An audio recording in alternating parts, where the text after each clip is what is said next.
Hello, fellow architects and faithful followers. Hello, fellow architects and faithful followers to the stream. It's me, Mifuki, once again. Oh, we're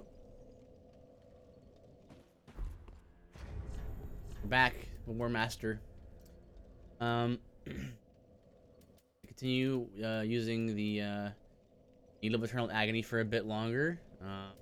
We want to upgrade into something else. I'm thinking the Drang Twin Spears. Blades of Mercy will also be good. What I want to do is I want to put a dex weapon in one hand and a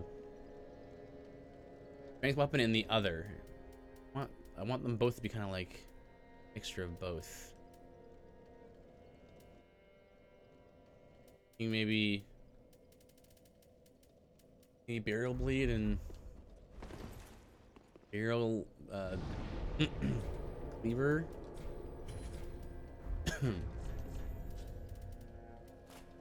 Hello everyone, how are your builds doing today?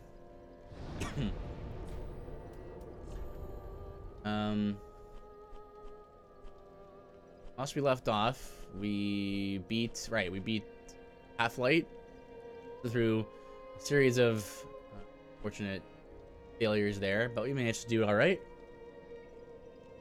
Next, we have to, well, if I want to get the Burial Scythe and the Burial Blade, I know where both of those are. One's right here, actually. Richard Gorshka. Yeah, this is what is this run? Yeah, type exclamation mark Warmaster for the run details.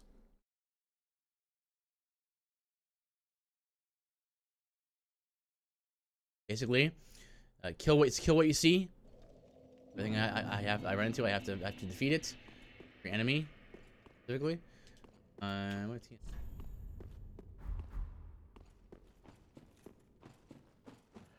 And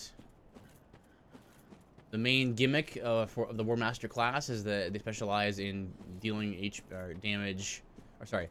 fighting monsters and then dealing, gaining benefits from defeating enemies. So both, benefits to damage or HP or something on kill, healing on kill, or gain experience, increase experience points gain.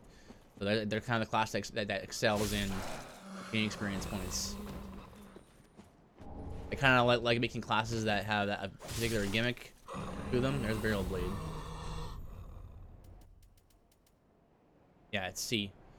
I see this will work. It's C strength and E, and then the scythe is dexterity. So you can combine the two. Be good. Same thing? Yes, it is.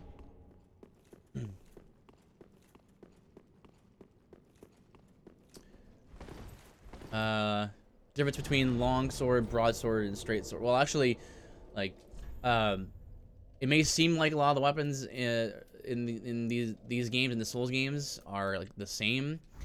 But actually, one of the reasons why I like Souls games so much is there's so much. I think it's very viable. Weapons are viable, and even to the point where they're viable, but they're also all different. You can use whatever through the whole game and still be useful. And you might think that the longsword, the broadsword, and the straight sword are the same weapons, but actually, shards, nice.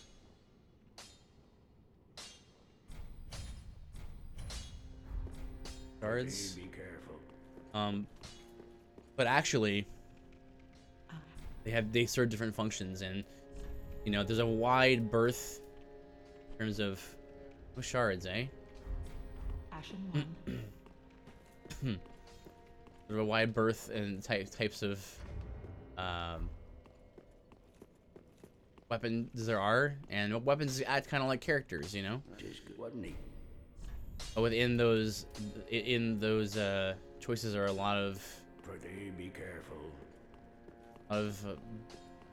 Very sort of slight variations.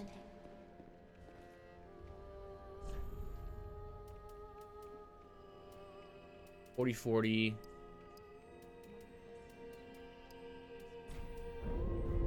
Farewell, Ashen One. See if we can get some shards from. What is your name again? Ludleth. Right, yeah, smelter hammer.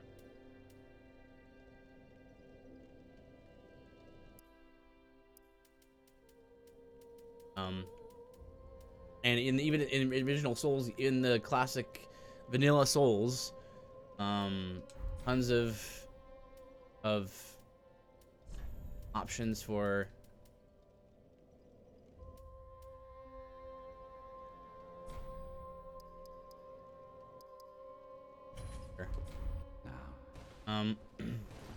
tons of options for all kinds of builds. And it's all viable. But in the Sinners, even more so.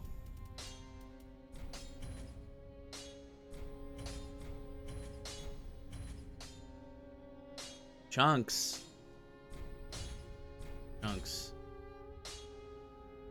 Tools.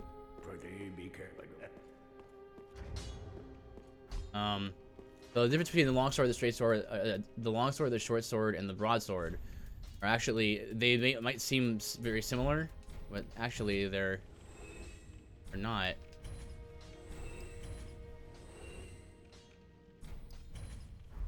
Ashen One. It wasn't neat. That's an accident. Oh well. So many slabs too.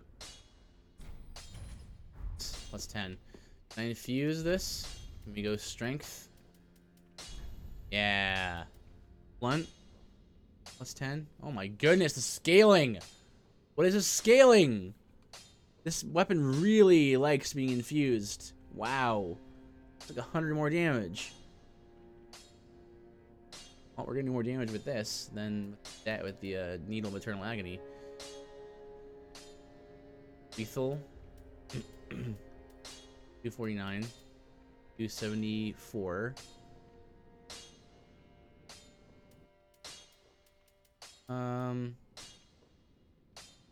E.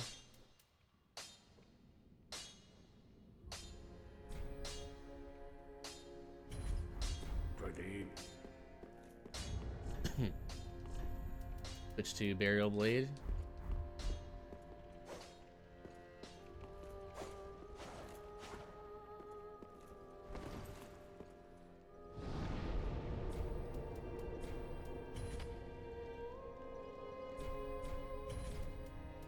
Alright, we got that. Let's go to Castle Entrance. Let's try beat Dancer and get the Burial Scythe. The longsword is basically it's the Mario of the game. It's the really average weapon. It does nothing great, but nothing bad either. So longsword is the weapon I would say to go for if you're new to the game, to the series, and you don't know what to pick, and it seems overwhelming to you. Just pick the longsword. It'll do everything you need to do. Nice.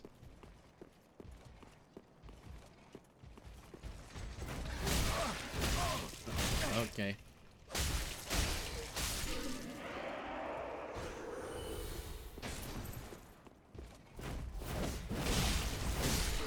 Nice. Good spacing there.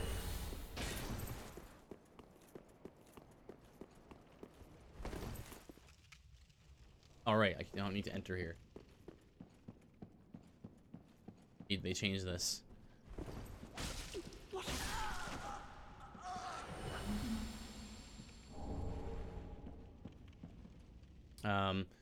But the benefit to, so even the longsword, you might think, oh, it's such a boring weapon, and it kind of is, right? It has a very average moveset, very average everything. But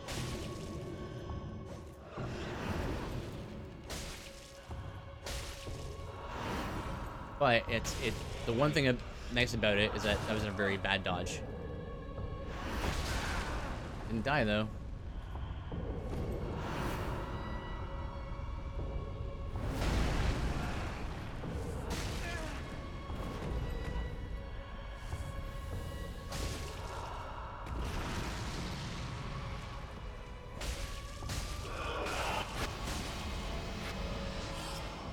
Nice thing about the longsword is that it infuses very well, and it gets buffed very well as well. So so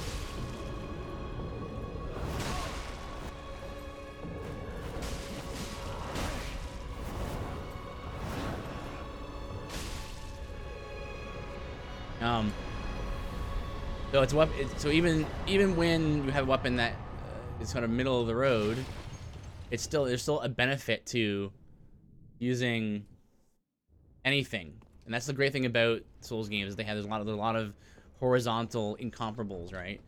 So that's the longsword, and the broadsword actually has more of a strength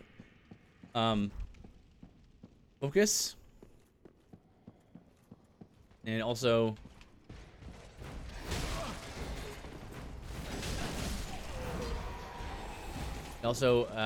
has a different moveset slightly, where it has more, it's all cleaves with no pokes and things.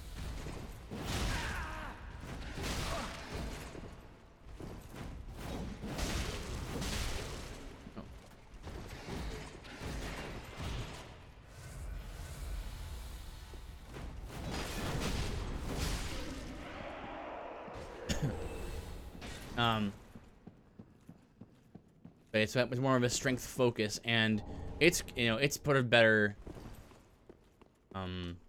for you want to be like a spell sword, right? So like the longsword and straight sword and the broadsword are all good if you want to be like basically like a spell sword or a generalist. Like the longsword is like ultimate generalist, just want to cover all your bases and everything.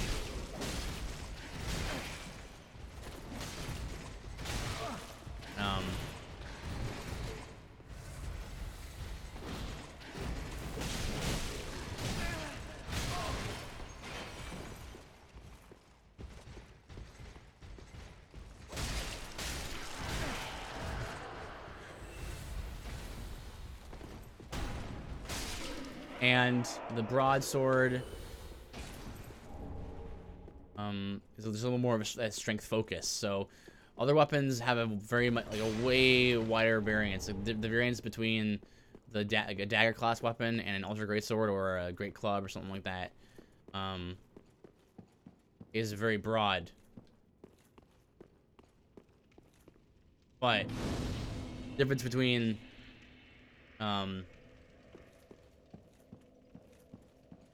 fight this invader or die to the invader.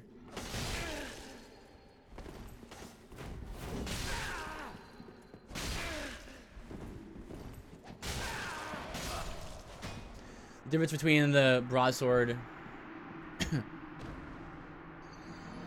and the longsword is that broadsword is more of a strength-based weapon, right? And so it leans that way. And the short sword is more of a dex-based weapon, so it's like sort of a dex variant of the longsword with less cleaves, such. So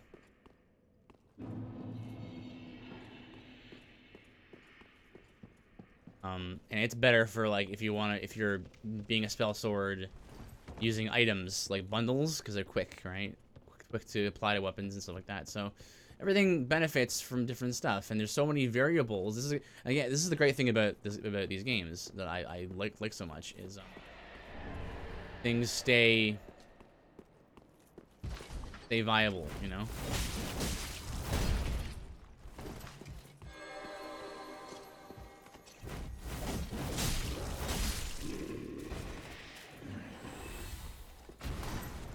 And in a lot of other RPGs, weapons get outclassed, and then you just never look at them again.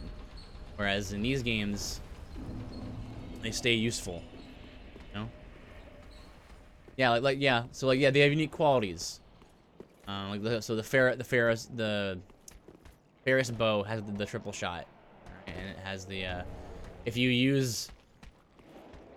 Boy, that's right. This area now. Okay. Well, a lot of enemies I'm gonna see in here. Dun. Nice. I mean, these guys can be backstabbed in cinders.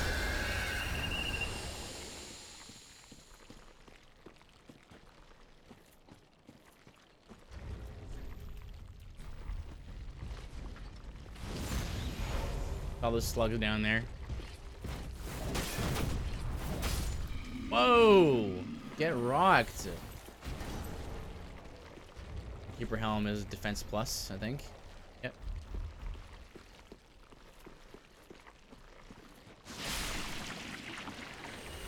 There you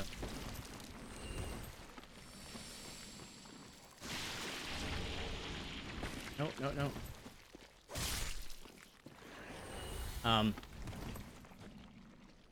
Because I think one of the things that really helps this game and the builds that are possible is a couple of things. One is weapons. At the end of the day, weapons.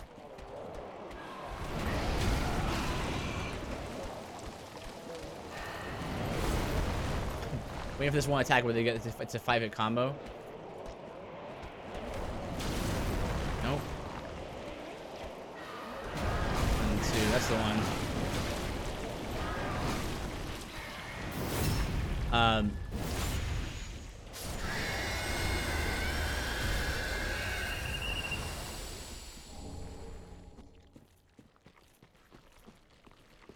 Bug.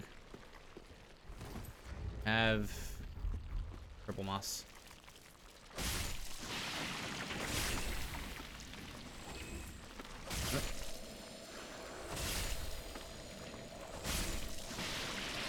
Around these dudes.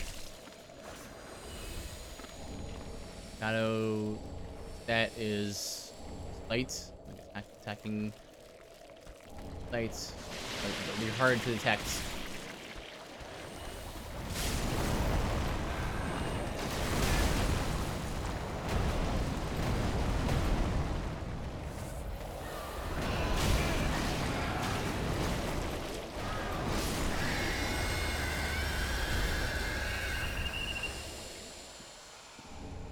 Yeah.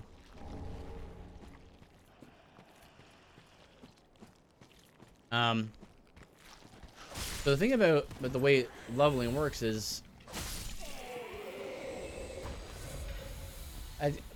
comparing yourself to early game to late game, you have, you're probably looking at about double the damage that you're going to be dealing.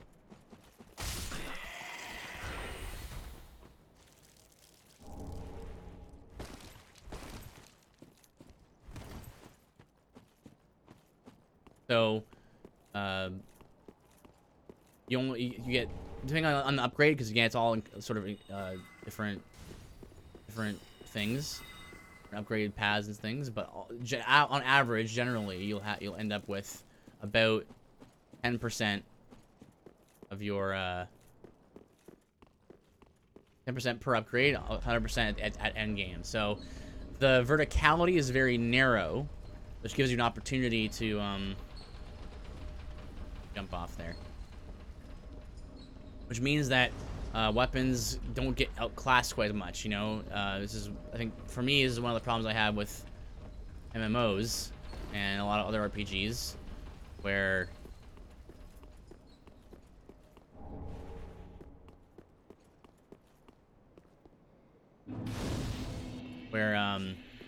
there's a constant, like, it's such a wide, like, a constant, near, like, almost never-ending ceiling for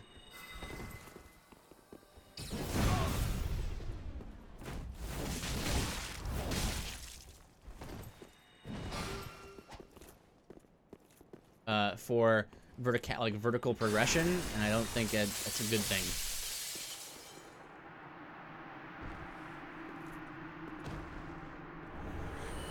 Nice. That sword. Well,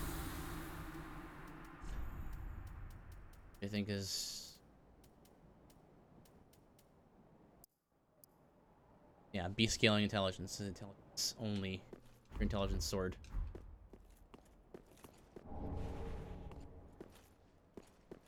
Okay, first he's gonna heal these two. So when you have a very like shallow vertical progression, it means that weapons can stay viable throughout the whole game. And it's not just like, oh, well, this weapon's so much worse than the other one that's not even worth even thinking about.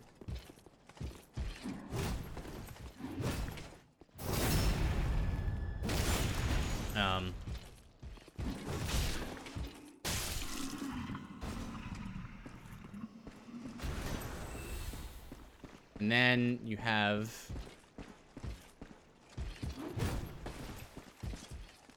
nice. And then you have the fact that enemies also don't their HP doesn't scale too high. So I think Udex in vanilla, Udex has about 1,000 health, 1,000 HP, and then Soul of Cinder, the final boss, has something like 10,000, maybe 12,000. So you know the game you never come close to the hundreds of thousands or millions like you see in so many other RPGs. These two elements combined together make for a game that makes weapons viable all throughout.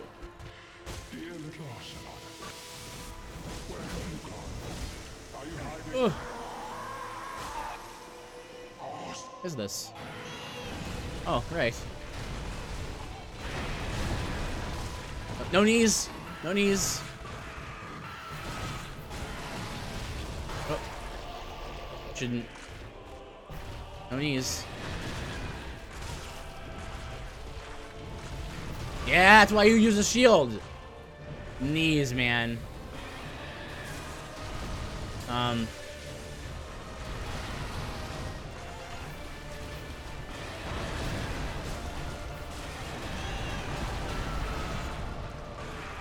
So, you know, unlike a lot of other RPGs and MMOs, there's very little verticality, but there's still enough verticality where you feel like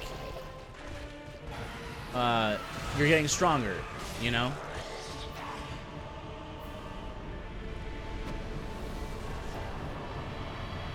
You know, you fight a boss and it takes you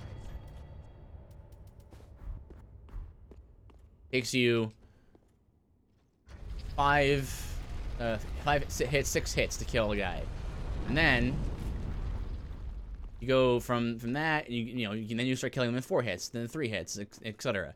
So it's like that. Fights in Dark Souls games are quick.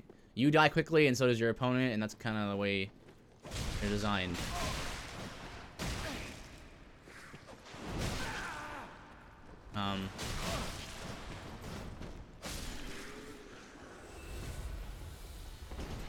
And those two elements I was talking about means that you're gonna have weapons that are viable through the whole game. Yes, have I done shield only? I have done shield only. I've done like full on tank, like full Havel, like dual wielding shields, like tank build. I beat a couple of times actually. I've only done it once on stream, I think, but I have done it a number of times, like off stream as well.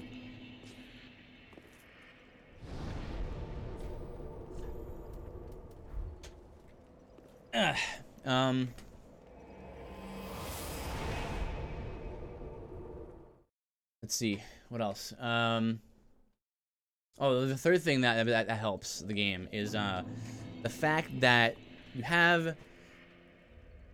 When you level something, it kind of made this sort of foolproof in a way, where it's like, you might, you know, level something you might not want necessarily, and if you don't know what to level, and in other games, what'll end up happening is you'll be like, oh well, I'm just messed up because now I don't have the stats I need to just do enough damage, right? But Dark Souls is a great balance is struck. Like for example, whenever you level a stat, you always get a little bit of defense. There's a stat you can level to, you know, improve your defense further. But even if you just by leveling, you gain more defense, which is great because it means that. Oh, nice backstab there.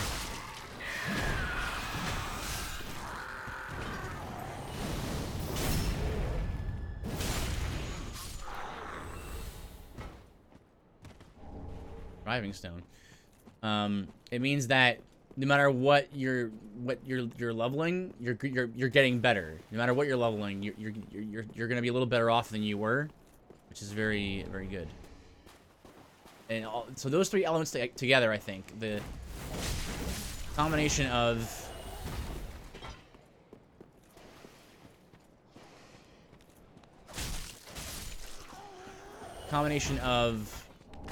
oh, hello.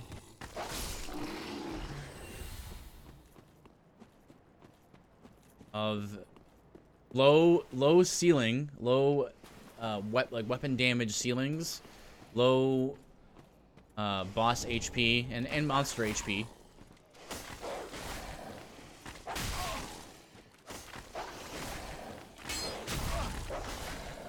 Means that a lot of weapons stay viable, and bosses don't become like damage sponges. Just so often the problem with so many other RPGs, I think. There are two night lizards here. And the important thing, another important element that makes these games so good, and any Souls game that is good, sets it apart from others, is incomparables, right? So, for those of you who don't know about like the game design term, incomparable is basically an element of the game that can't be compared. So.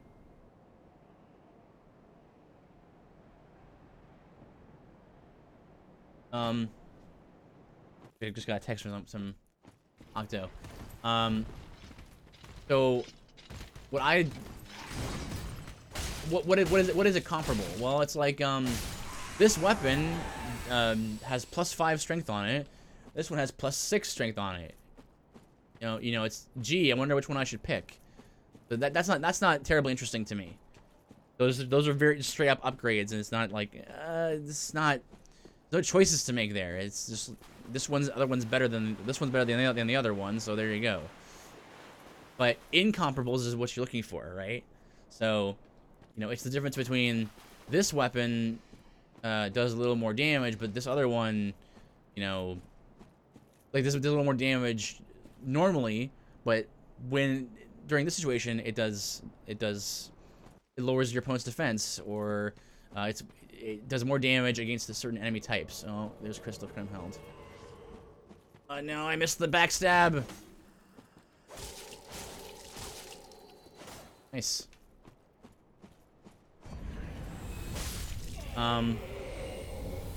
So back in the day, this is a while ago now, like years ago, I used to love playing Final Fantasy XI, and it was one of the probably one of the few MMOs that I actually enjoyed. Because it had that like horizontal progression that incomparable was incomparables.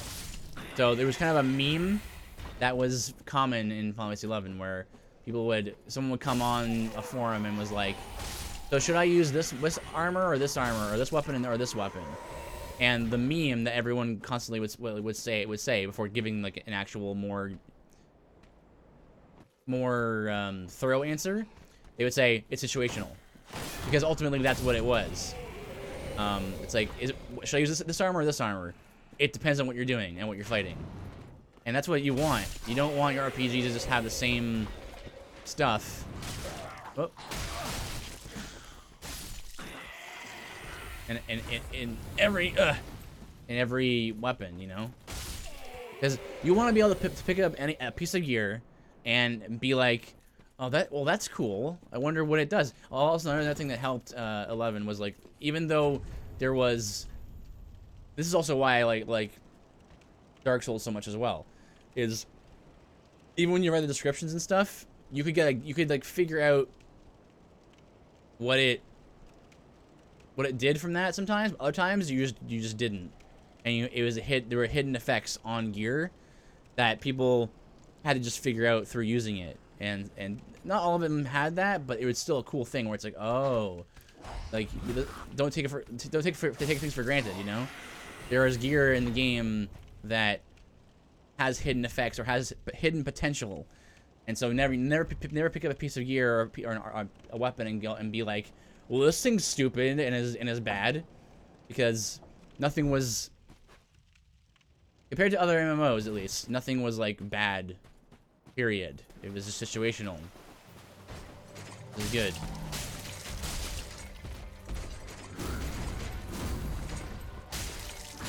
Oh.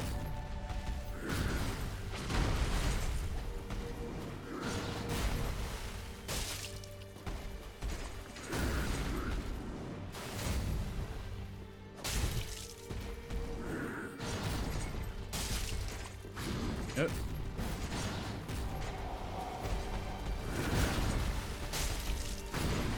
All of the rolling attacks. Oh.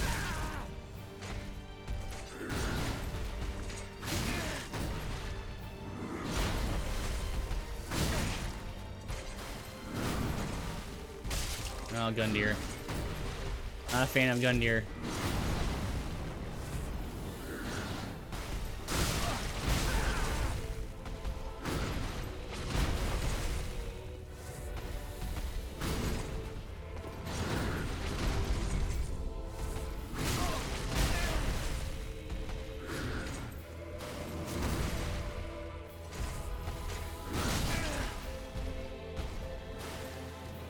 Oh.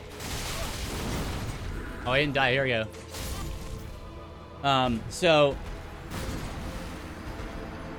that's the thing that really, you know, made Final Fantasy 11 stand out to me, and it's what I like about Souls games. And so I gave that example earlier about the long sword, the broadsword, and the short sword. Three weapons that seem very similar, but actually they are similar, but they're different enough that kind of makes them stand out. Like if you're more strength focused, you don't want to use the longsword. The longsword is not as good, right? But it all depends on your build. And whenever you pick up a new weapon, you know, you can't say, well, this is bad. It could be bad for your current build, but it should like excite you at the possibilities of what it could do for your build in the future, for a different build.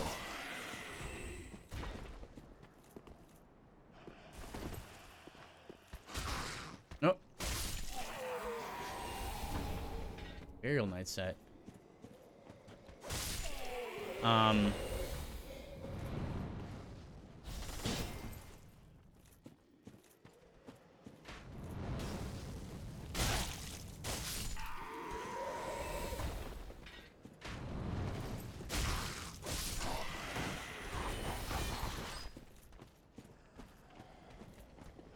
There's a lot of variables to consider in the Souls games. It's not just how much damage you do, which is oftentimes what it amounts to in so many RPGs. Yeah, how much damage you do is a factor, because you kill things faster, less time fighting, right?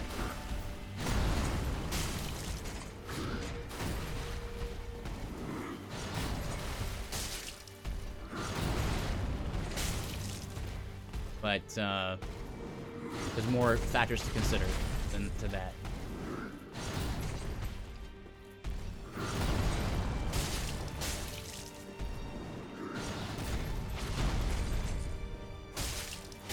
Two hits there? Thought I could walk around that.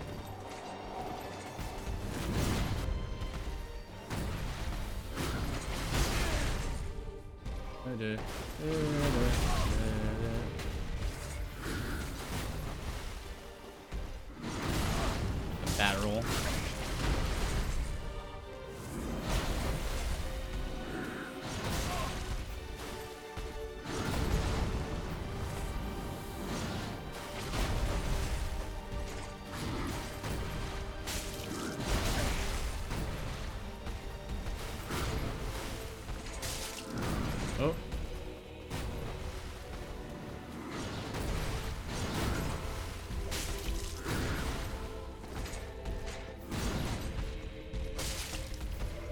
Oh boy. Kick, yeah.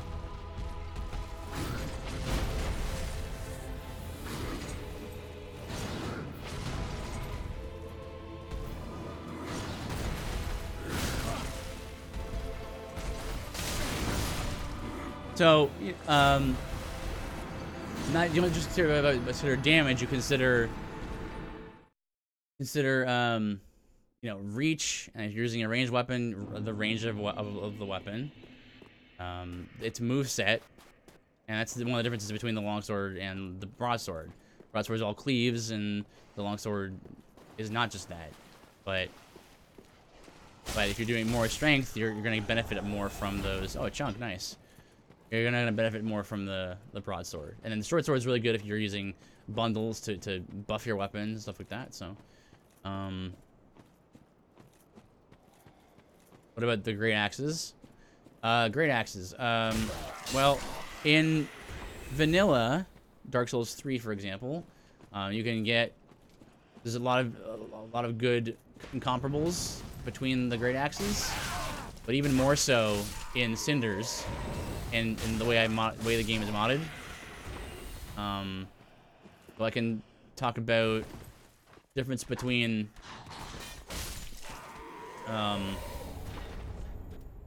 here the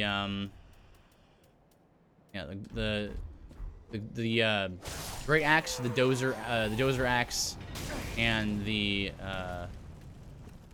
golem axe, and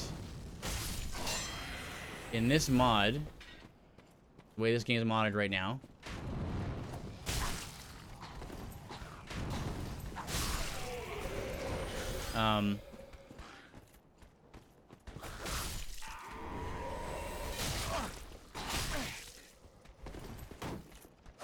the golem, the great axe in vanilla, the great axe is actually the best weapon, like in the game. If you're going pure strength, it's actually a terrible weapon. In every other regard, it's got terrible range, it's got terrible moveset, it has a high stamina consumption, it's slow, all it does is just slam down.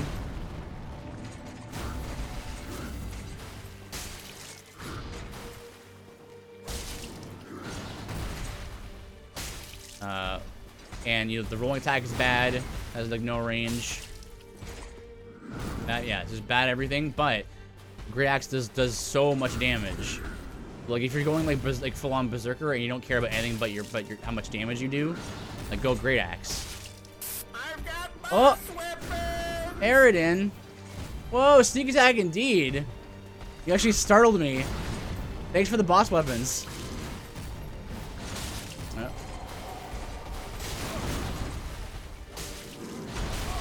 Uh-oh. Oh, it's okay.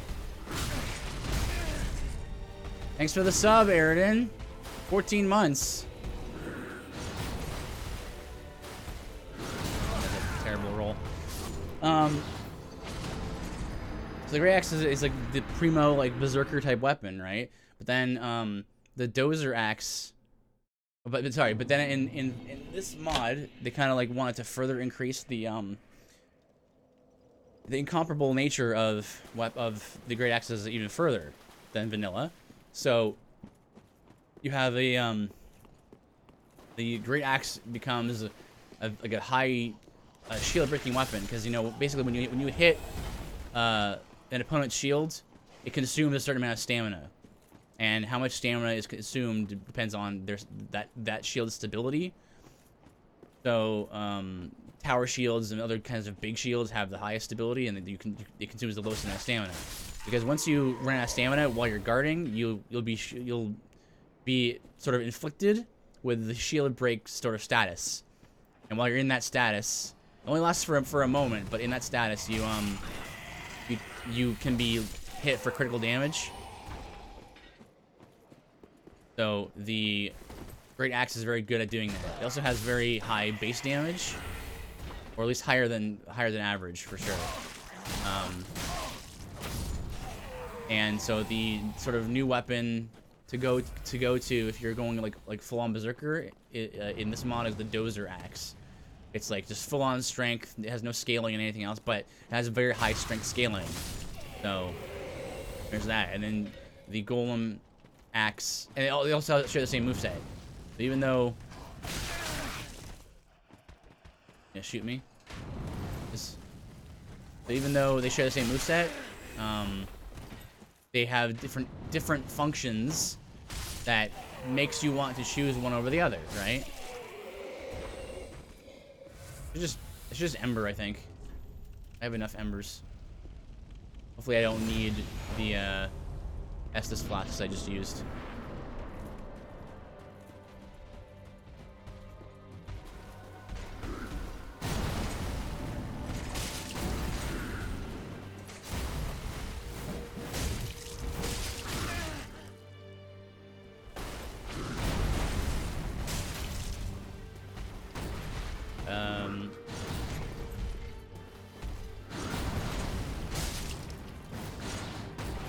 Alrighty, phase 2.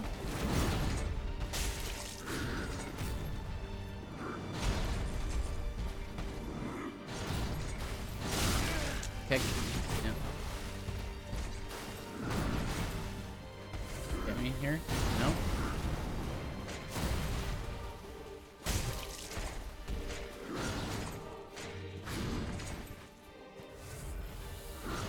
Such a bad roll, man. It was like a billion years too early.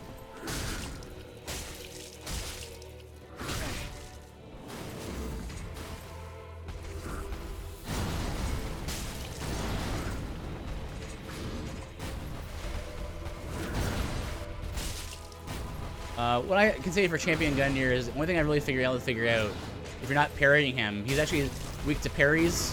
Every boss is has some kind of weakness, some kind of stash that they're weak to. Parries are very good against Champion Gundyr, but if you're not doing that, like I can't right now, going mid-range is the best way to do it, I think. Because then you're far enough away to dodge some of his like shoulder stabs and stuff.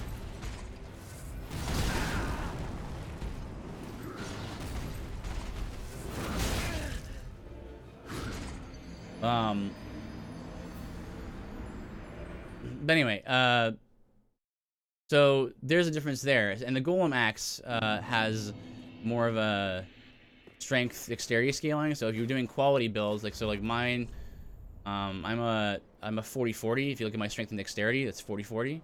So I'm leveling both of those equally, which is referred to in Souls games as having a quality build, which is an old Demon Souls reference. And when you're doing that, you want to pick a weapon that scales with both dexterity and strength, sort of maybe equally or just decently with both. So the Golem axe actually is the best weapon in the game, or the best great axe in the game, if you are going strength and dex both.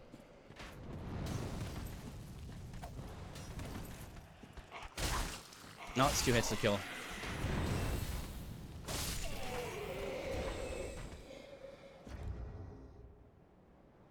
It was kind of been blocking here.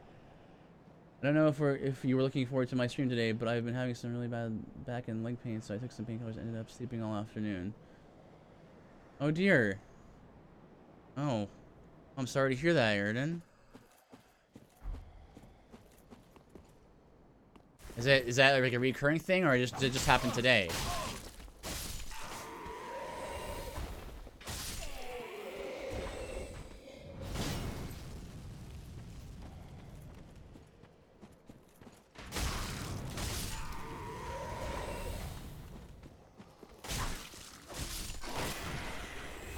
There it is.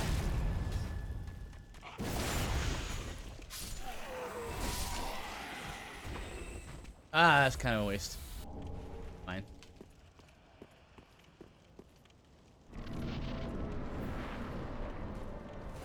Back and leg pain. I'm sorry to hear that, man. Hope you feel better. If it persists, hopefully you can get it looked at.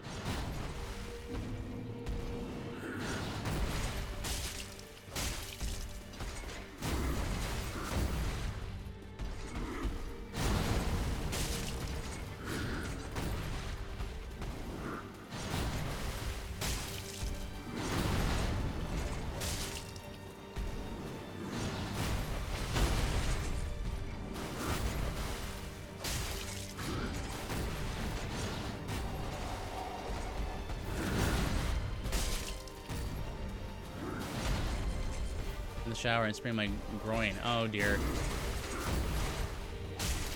I was limping at games night. Oh, that explains it.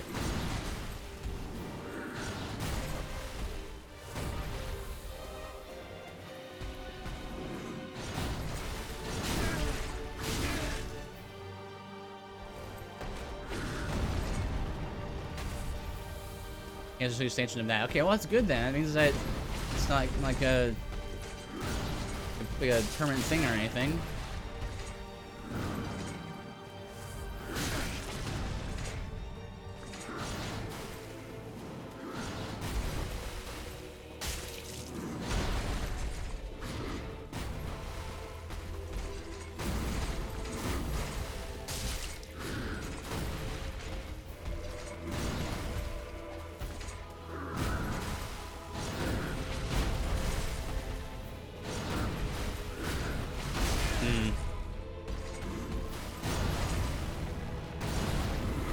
What? Did he miss me?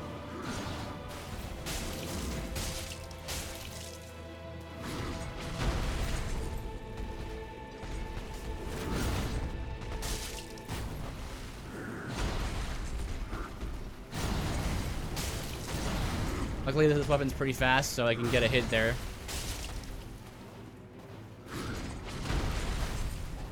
Uh-oh.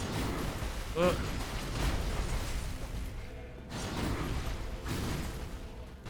Do the shoulder charge that time.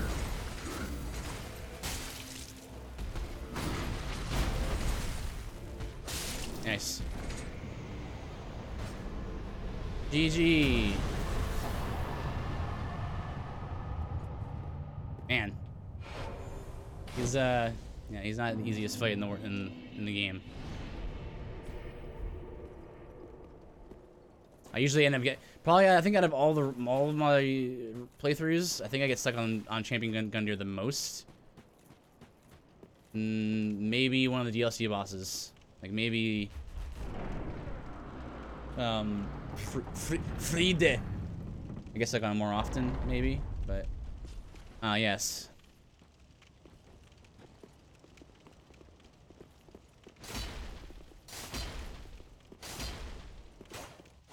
Yeah.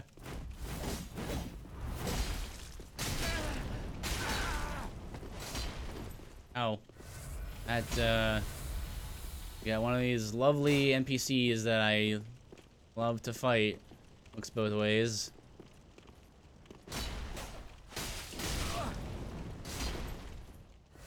His leashing point is very obviously by this door. Enemies generally don't want to go into boss gates, and so they end up sticking and backing up and stuff. So, you have too much HP, man. You have way too much HP.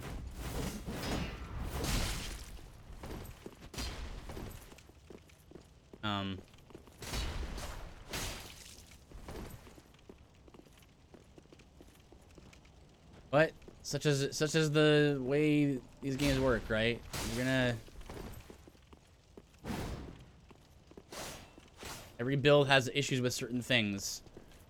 So my build is not really made to deal with this guy, I guess.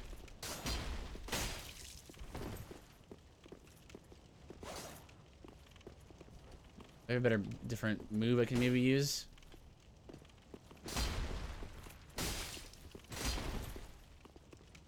What's this? Oh, it's still like the uppercut.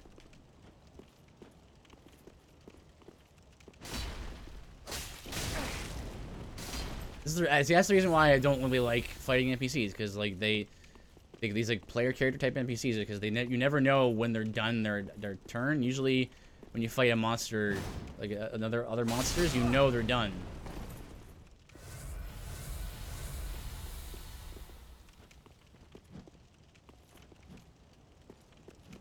He's doing that thing that he does. He spams his parry.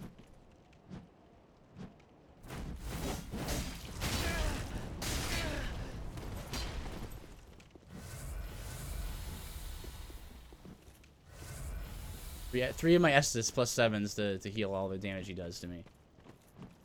You want to just like jump off of a cliff? That would be great. Keep backing up. Right now, it would be great if I had a weapon that had knockback. That he would be dead already. But it's not what we're doing here. So.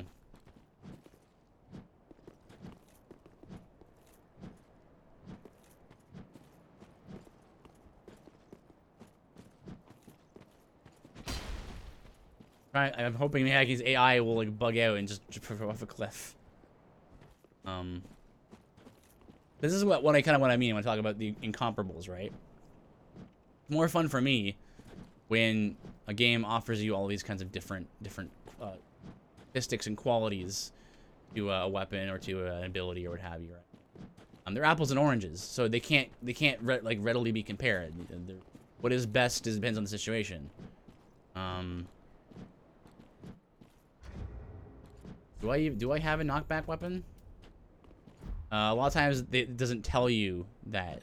Very seldom does it ever tell you if weapon actually does knock things back and stuff. But I know of some that where it does do that. Cathedral Knight Greatsword? Does it have the? Okay, that might have it. I can just get it in without getting killed here.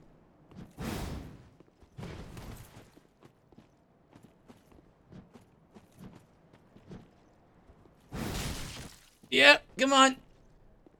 Poke! Oh no! I mistimed it. Well, I'm gonna die either way here. If I get hit once more. He partialed that swing.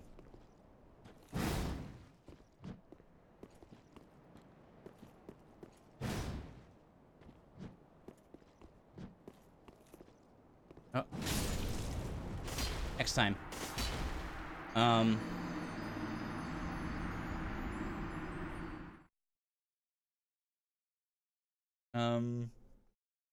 Yeah, we went over to the sort of long sword broadsword straight sword, and we went over a couple of the great axes.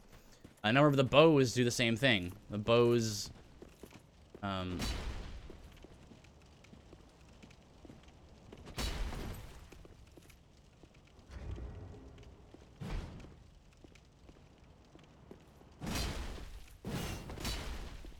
this has the back attack. That's good.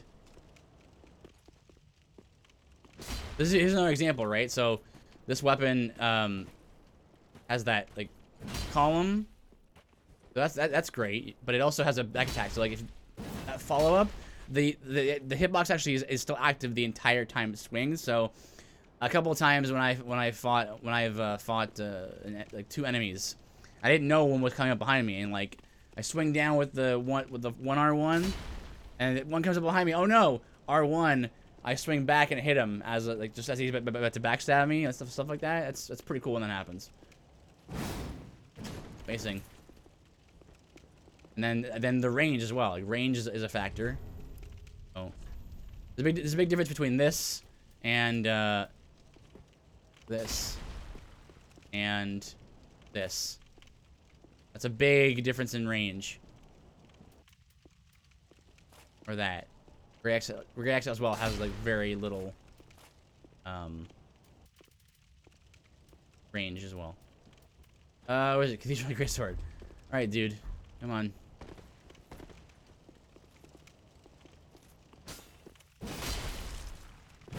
That's the one hand. I actually can roll pretty well with this weapon.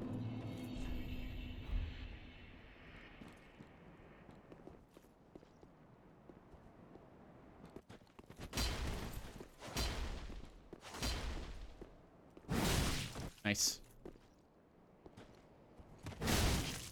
Nice. Blocked it.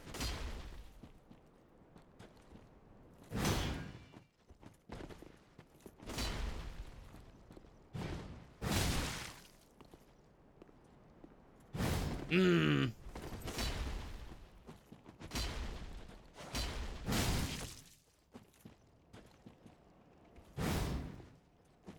If I had a weapon that's a little bit longer to make this easier.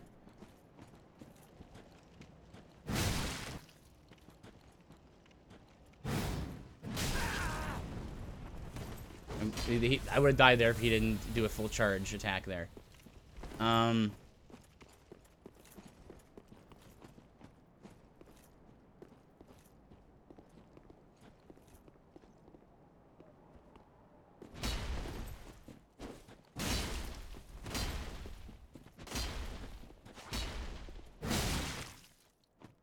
Also go for the guard break. So about you, let me try something else. Let me try the golem axe, or sorry, the great axe, because it has the high shield break. So if I war cry, and go into a full charge, maybe I can. Okay, I just need to. He needs to have his guard up so I can take advantage of him having his guard broken.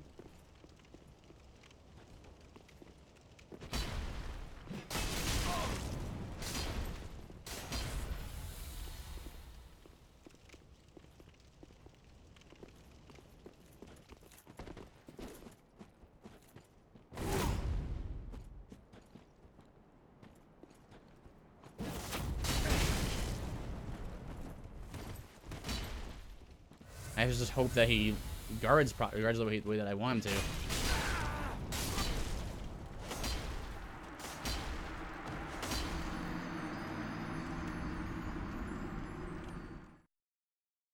So it looks like it depends, right? I mean, he'll put his shield up,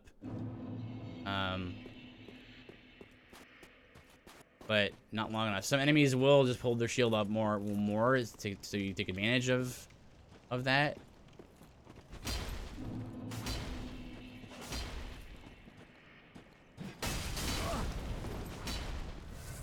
But the downside again is the range of the great axe is minimal, so you have to be very close to him. I don't know if that's gonna work.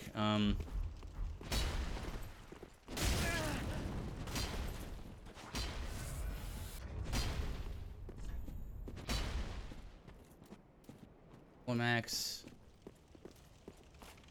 Check guillotine axe's damage, even though it's +0. Yeah.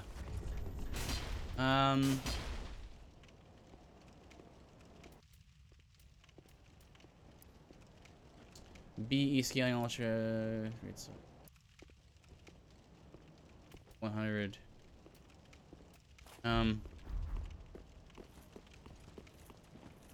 This is why I often will just end up cheesing these guys off of cliffs and stuff, because kind of a pain to fight. Like, you do something like this.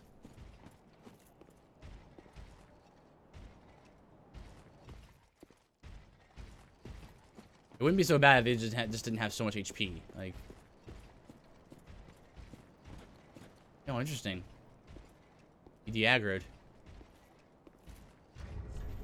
Switch to high critical weapon, like the Needle of Eternal Agony.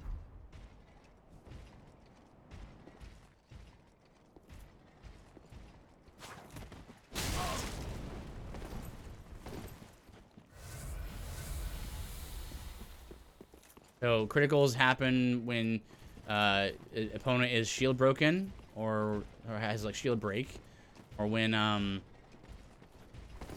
you do a backstab.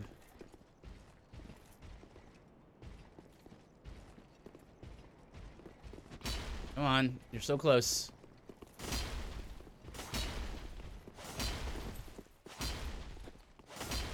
Ah, he's so close to falling.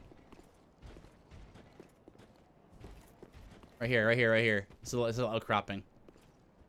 He attacks right here. Like if he sees me, he attacks me straight on. Come on. Yeah. Oh. Yeah.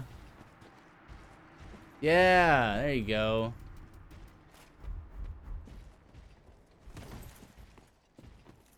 So I like that. That's actually a solution. You can actually just knock people off of ledges and stuff like that. Because the way these games are, it's like the question is, hey, there's a guy in front of you. You have to kill. Do it. I don't care how you do it. Just do it.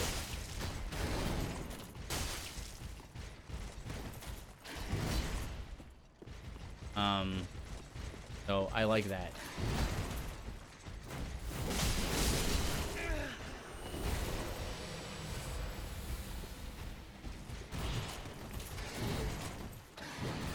Oh. Second hit got the stagger, which means that he couldn't swing the weapon. Very nice. Okay, we got the other weapon we were looking for. So now we're gonna go burial scythe, burial blade. We're gonna go. Where's that? It's in the scythe category, obviously. C E.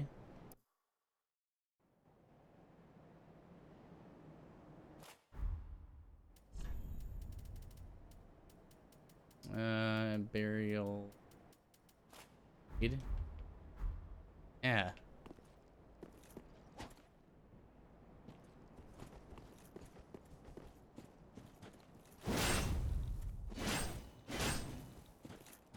Oh, ran out of stamina.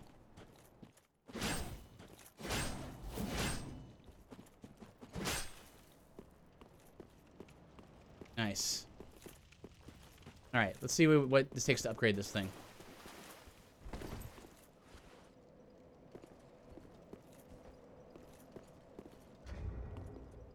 Might do opposite. I might do burial blade, burial scythe.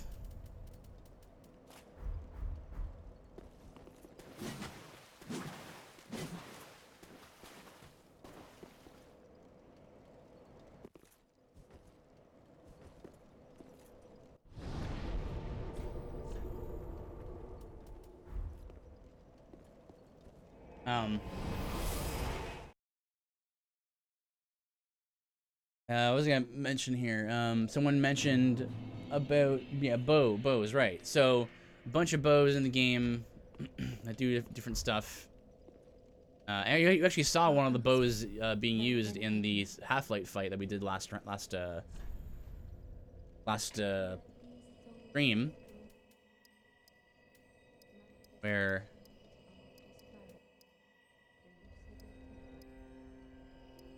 2 points, 2 points. Yeah. Farewell, Ashen One.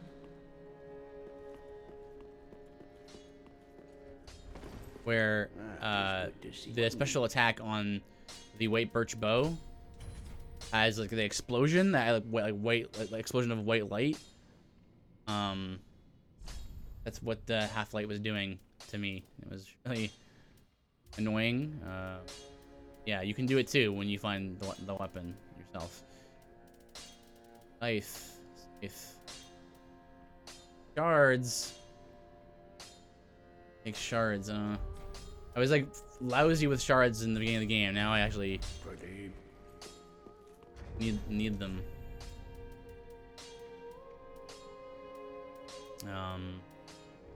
The Shield of Want.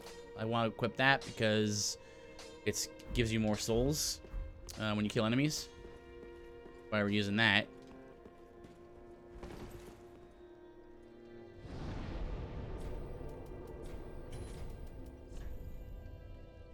Okay.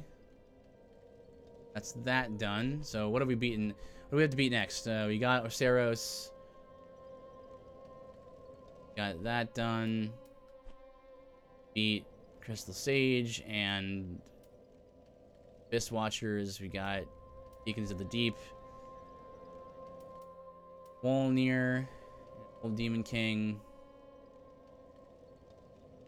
I think we need to do what's his name? Sullivan. Onto Sullivan. But yeah, the bow. So the White Birch bow has that. It scales with faith, so it's like a bow. It's a light bow. It's like a radiant damage bow. It has that special like explosion attack. Oh, come on, controller.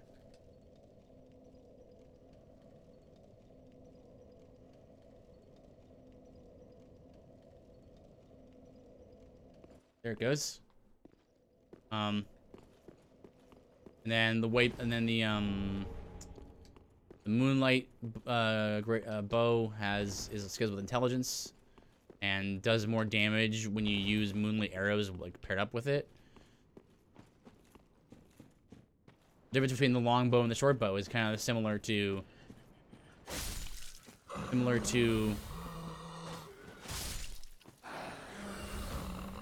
the short sword and the broadsword, right? You might think, oh, like they're like the same thing, right? Well, the short bow actually has a faster draw speed, so you can actually roll with it, and then out of the roll, you can like knock an arrow and then shoot it. You can't do that with the long bow. You have to actually just like stand in place and then shoot it.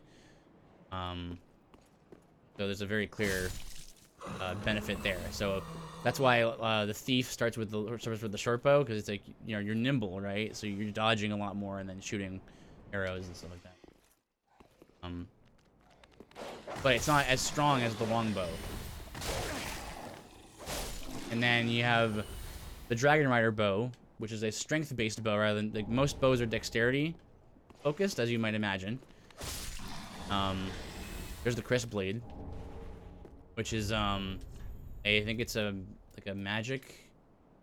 Yeah, boosts potency of spells but reduces elemental absorption. So it's a sword that it's DD scaling, but it helps to boost the, you know, the damage of spells. I don't think potency refers to buffs. I think it's just attack spells, but I'm not sure. So this is more like a weapon that's like a, it's also a dagger rather than a sword, so it's quick. But this is more like a, Crisp Blade is more sort of like a 80-20 in terms of melee versus magic. You know, it's very magic melee focused. There's a lot of guys here I see. Time to fight them all. The Dragon Rider bow is, yeah, a strength-based bow that has a different attack on its L2. So instead of the rapid, so that's no reason thing. The sword bow has rapid fire, so you hold L2, and then you can like shoot arrows rapidly.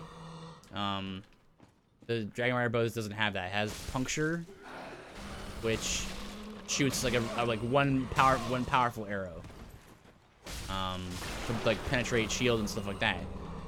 Which is another incomparable, right? So it's like, do you want to just, you can shoot arrows that penetrate shields, which is useful if you're an archer build, because you can't penetrate shields otherwise.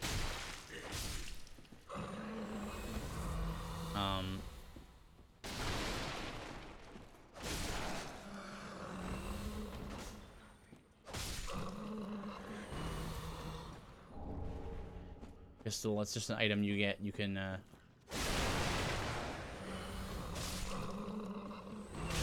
mimic.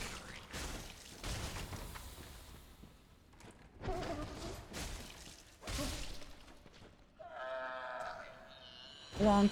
Spiral Greatsword. This is a where is that? It's the great thing about the game. Like, there's so many incomparables, and the way that scaling works is very shallow, so you're gonna get a lot of viable weapons. That's kind of the end result of that. I still haven't found a lot of things, actually, so I kind of want to like be a little more thorough and trying to find everything.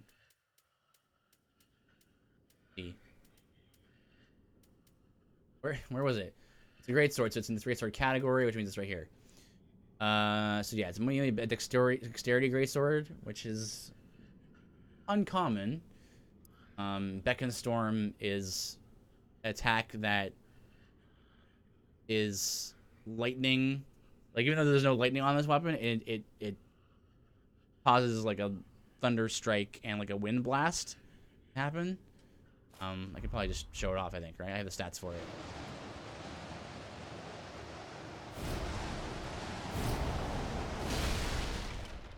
Yeah. So it's shorter range than the storm, no, what's it called? The Storm Ruler. It's based on the Storm Ruler, the Spiral Greatsword. And but that special attack, Beacon Storm, is shorter range than Storm Ruler. I was using the Burial Blade. There it is.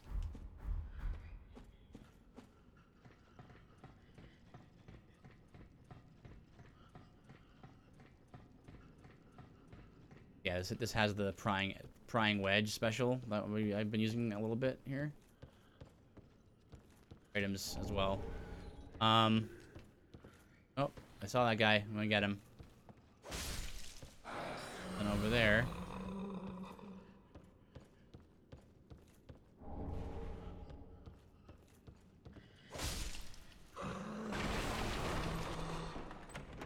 Alright, now this is the Yorshka Spear, which is a really cool special ability. It's basically the weapon, the Mage Bane weapon of the game. So, can't use it because I don't have enough intelligence and faith to use it. But it's primarily a intelligence weapon. But, it's got C scaling, but you can change that. The C and D are not too far apart where you can't make it into something else. You can like infuse it to be a different, to scale off a different damage, like stat. So this one's fairly not too bad, but it's the special skill it has. Raise it says at the bottom, raise the spear in prayer and silence enemies you struck with each strike. So using pacify temporarily buffs the weapon with like silence on hit. And it makes some certain enemies and even some bosses like trivially easy.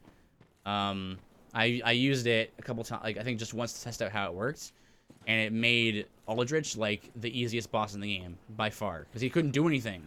All his spells, all his attacks are magical.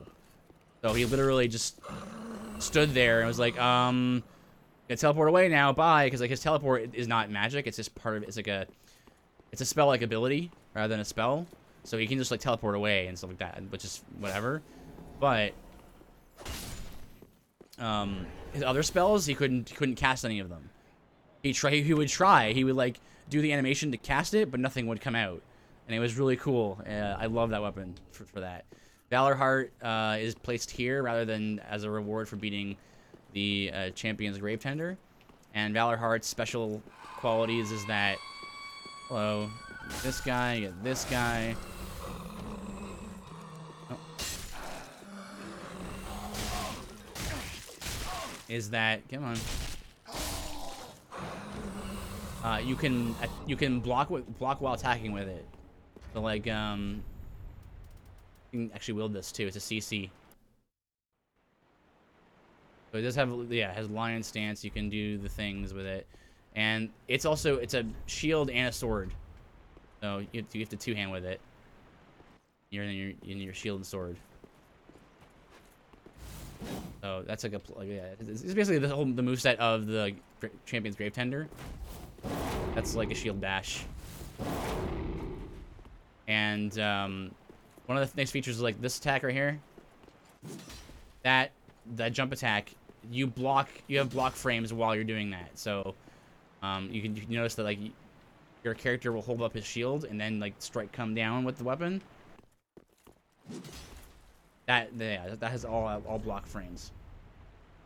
So it's not a bad shield either. It's not like a great shield, but it's pretty good. The stability is the issue with it. So it's not really meant to be like a full-time shield, but as a sword shield combo, it's a pretty neat thing. Also, like the R1 is like sword strike, shield dash, sword strike, shield dash. So it does like slashing blunt damage. So that's pretty cool too. And it's a CC scaling, so it's a very good quality weapon as well. And then there, this guy's gonna try and sneak attack us, so we're gonna get him. Ring of Reprisal is your rolls will do magic damage. So I can just show this off right here. Trinket. Let's just take this off for now. We can show that off. A Ring of Reprisal. So now in my rolls, I just roll into this enemy right here. See? That's pretty neat. You know, like that's an extra DPS that you wouldn't be getting otherwise.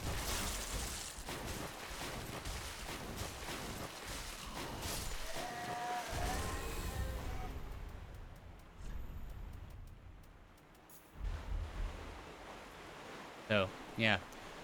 Here's one of these Sullivan beasts. Gonna lure him over here. You can't fit up these stairs, so if you just stand right here.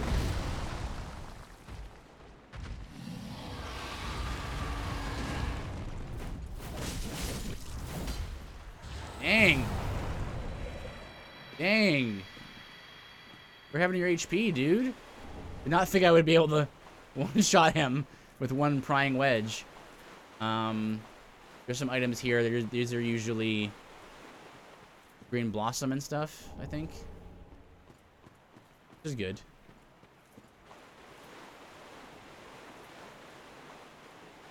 These two are real, or they're alive. Oh, one-shot them. Witching Urn is a throwable item. S scaling and intelligence. Oh, an Allstone, nice. And an Ember.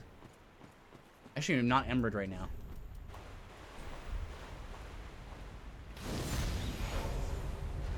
Currently sitting at 2,682 health. Health, HP. Same diff.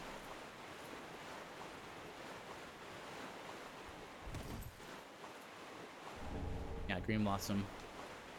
And I think this is like another like soul itemized soul item. Nope, that's currency for the Dark Moon Covenant. Covenants are like shops in this mod. Buy items from them, like items unique to those shops. This mod adds a lot of new weapons and stuff, and also enhances a lot of the build diversity. So, like just coming from like the last bonfire to this bonfire, like I looked at all the weapons that we picked up along the way, and each of them have a function that I was explaining. So, we have 83k souls. TNL is 77. We can keep going, I guess.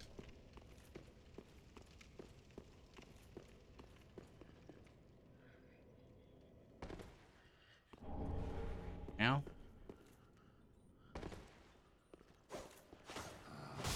Facing. Gorge Titanite. We're still playing Warmaster here. We gotta kill what we see.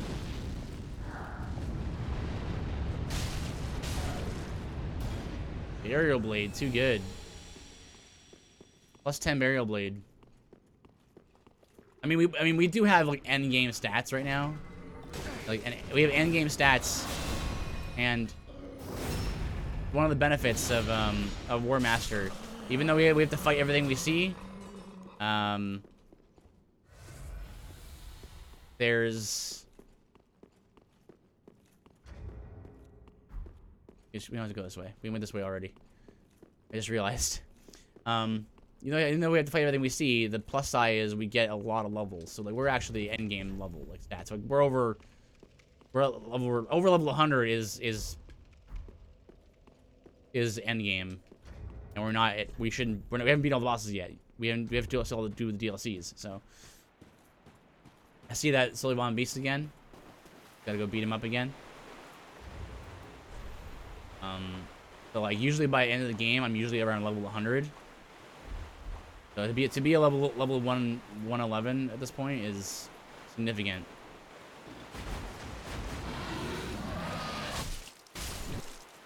Dang.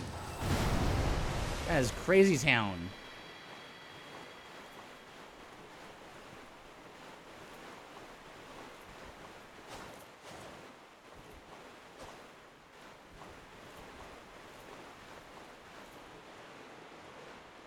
Oh, and the Vile Blood set that I'm wearing right now.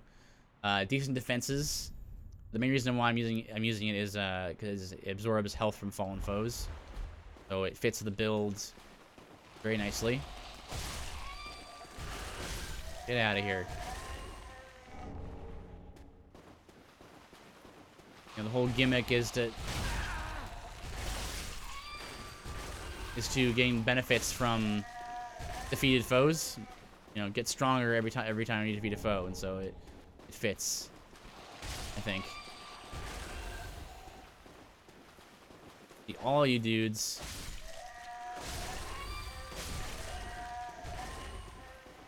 Gross. Super gross. Oh, hello.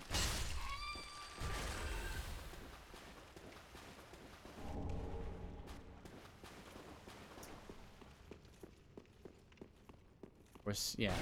Igor's not here. Difference between composite bow and short bow. They're more similar. I wish I had them in my inventory to compare them. I do not, though. I think the composite bow is more quality, whereas the short bow is more like dexterity only. Like it has a higher dexterity scaling. Maybe. I have to look at it again. I'm gonna get hit by right here. Yeah.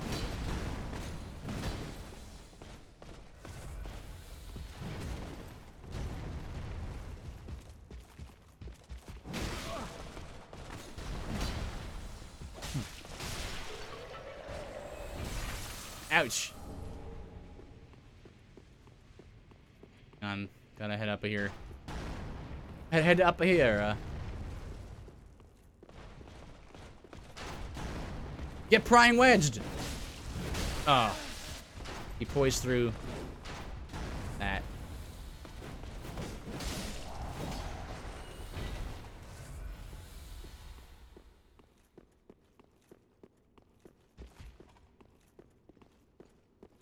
Your bow. No?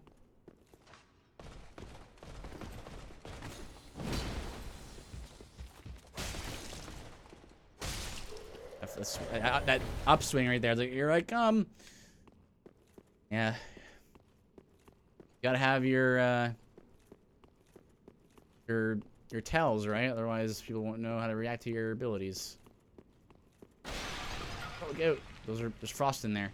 These are all not mimics. These are all chests. Yaren's Tracers is, yeah, it's bleed and poison. You can also make it bleed, poison. I think you can make it bleed, poison, and frost. And these are very good for inflicting stats effects. Yaren's Dance is also very good because like each hit will tack on that damage, and so if you L2 with it, I can actually use these because I have enough dexterity for them.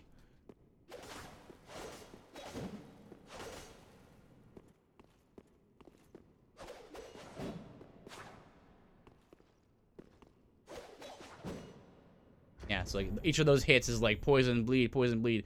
If you imbue it with frost, you got like poison, bleed, frost all at once, and so it's very easy to inflict stats effects that way. So that's a very cool weapon.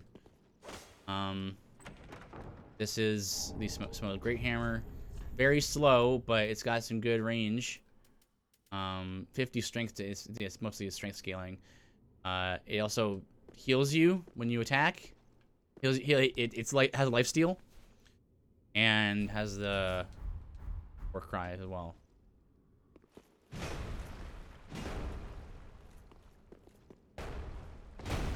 That's a unique R2 on it. The jump slam like that. You also buff it with war cry. It has a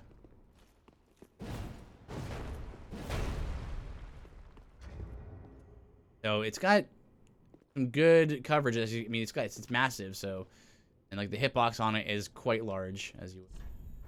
And then the thing in here, I think, is oh, the earring. Right, you don't get the Dragon Slayer spear here. You get it elsewhere. Where's Burial Blood? We're not doing stats effects this time, or hitting things with hammers. Well, we could hit things with hammers and still fit the run. But I'm not doing like a lifesteal build. Doing like gain on kill rather than gain on hit. Then Leo ring. I got the Leo ring.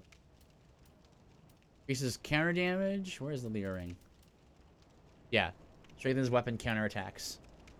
So counterattacks in what it means about counterattack is in Dark Souls games when you can perform an action. Does your shield block? All right, I got invaded by Lawnmower Pale-Shade. When you perform an action, you actually leave yourself open to being attacked. You actually take something like 20% more damage if you get hit while performing an action, as opposed to just standing there. Holy cow! Get wrecked! Wow. Well, he drops the mannequin claws for you if you're looking for those. I can't remember what's special about those. I mean, they're claw weapons, like they're fist weapons. Dexterity. No, they're string scaling. Slashing weapons with string scaling and bleed. Not as much as or more than the claws, but the claws are also dexterity. And they might, again, much like Final Fantasy 11, like I said earlier, so they might have some kind of hidden effect or different moveset that I'm not aware of. Nope. Nice.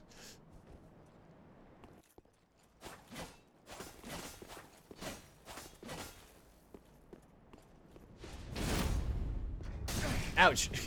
I was checking a thing out. I do want to do a run at some point with Kiaran's tracers because those are very cool weapons.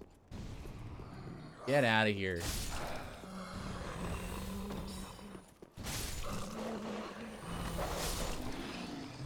So you can have them bounce off your shield, right?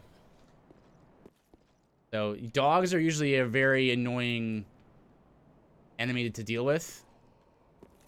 And they're kind of notorious in these games because most people don't use shields. But the counter to dogs is shields. So they just bounce right off of it. Even something like let's see. Well, 60 stability is not bad actually, but I'm not sure if they'll bounce off of the Valor Heart. Kind of want to see now that I'm thinking about it. There's also an Earthil Knight around here. Where is he? Up here? Yeah, he's up here.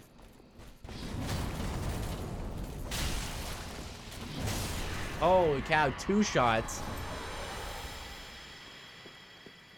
Earthil Rapier is an ice rapier. So it's dexterity scaling, and then it's got heavy frost on it. And it's got that cool like effect on it, yeah, like the ice effect. With the rapier moveset.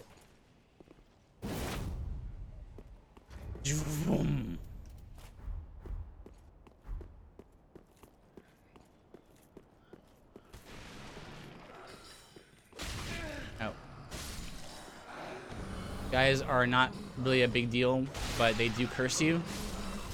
So if you get hit by them too much, you'll just die. Oh hey, you can just get them in here. I didn't know that.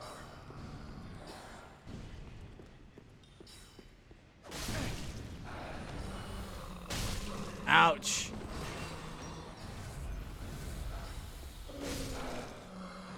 Because I'm not a huge fan of what Curse does in this game, but Curse is basically just like you get cursed, you die. It's not a very interesting stats effect. Because I don't know. I'd rather like death be its own separate stats effect, and then have Curse be something like different, something special. I'm all about the stats effects. I'm all about those little differing, those elements and variables that change up, gameplay. And stats effects are a part of that. So, but I mean, Curse is just death in this game. I would have rather have them be separate. I didn't even need to do the follow-up. Let me try the I want to see get a guard break here. Use the great axe. Guy likes to guard a lot. No, why'd you tag? Maybe if I two-handed.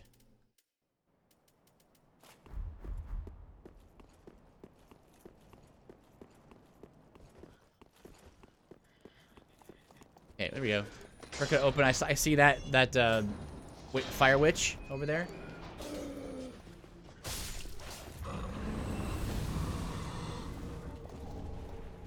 Aren't there 2 of these? Oh gosh!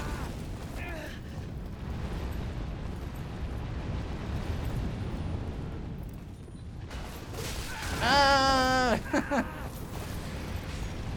Oh no, there's also an NPC here.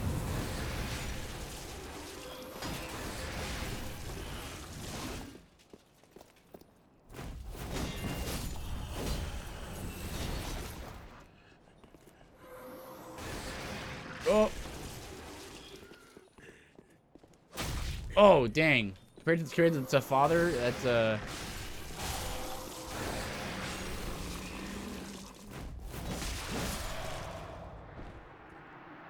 yeah. 3 twinkling is pretty sweet. Good reward.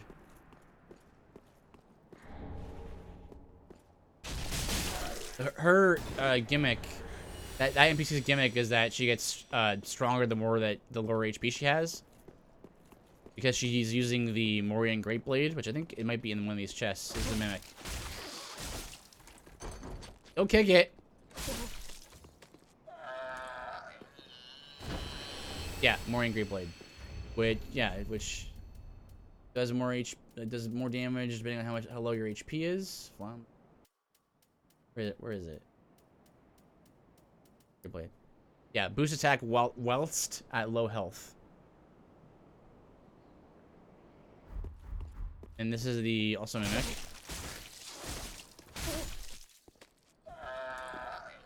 And it's the Insanity Catalyst, which is a spell casting implement. Yeah, it's faith.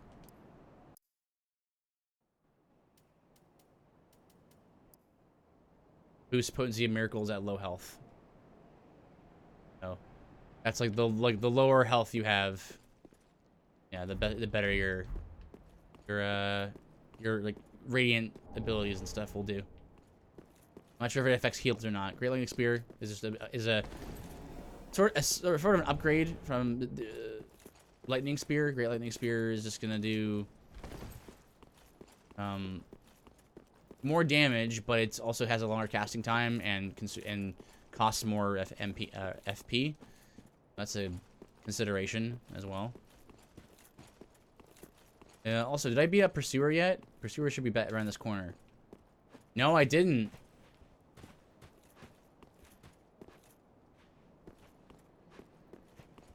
Pursuer, in a few locations here.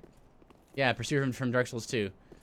He's in the mod version of the game. Unfortunately, he doesn't have a lot of the cool things that he can do in Dark Souls 2 because, you know, he's just sort of a fan-made thing. Oh, man. Deceptive. Ooh, that's good. That's good damage.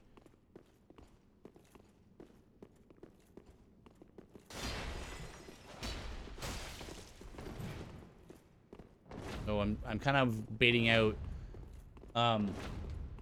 his swings. He tends to want to swing once or twice. Like 2 cleaves. I think my last bonfire was here, wasn't it? Or no? Or was it at the distant manor? Either way, I can just come back here. Also, we picked up the magic. Yeah, it was distant manor. We picked up the magic clutch ring, which improves your magic damage.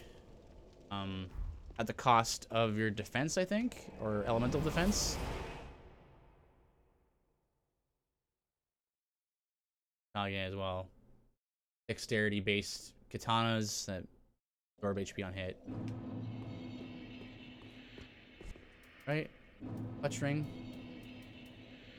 Yeah, increases damage absorption. Compromises damage absorption, but it increases magic attack, so. Deal more damage, take more damage as a mage.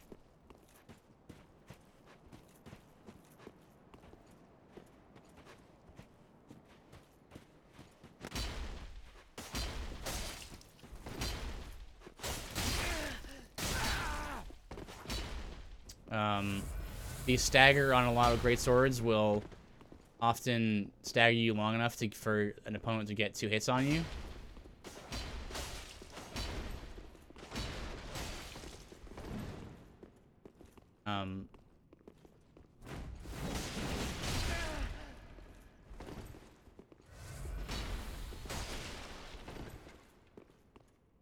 So that's why you often see me get hit once, because dagger in itself is a status effect, right? Even though that's not poison, you know, it's not bleed or frostbite. It's a effect, you know, it's a status that affects your character in the immediate, and in sort of the give and take turn-based combat that you find in Dark Souls.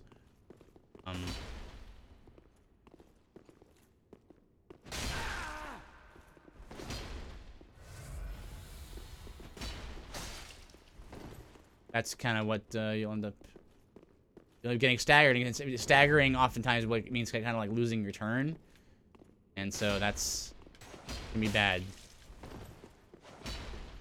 That's kind of how they balance like the heavier weapons with the faster weapons. Is like, well, what can we give the heavier weapons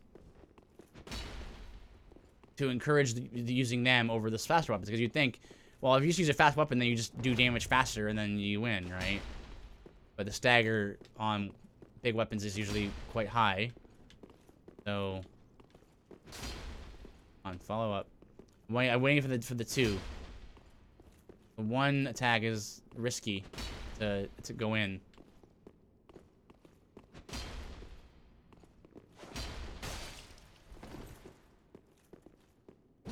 That's punchable. Oh, he staggered. But I couldn't take advantage of that. Whenever he does this full charge, just like space that out, and then you're good. That's one of his weaknesses. Right.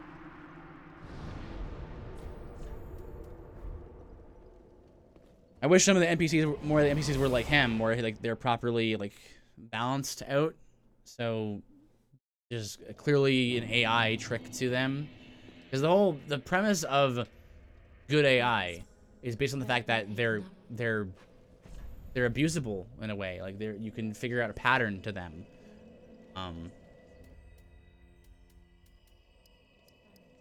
Yeah, the scaling has dropped off pretty good here now.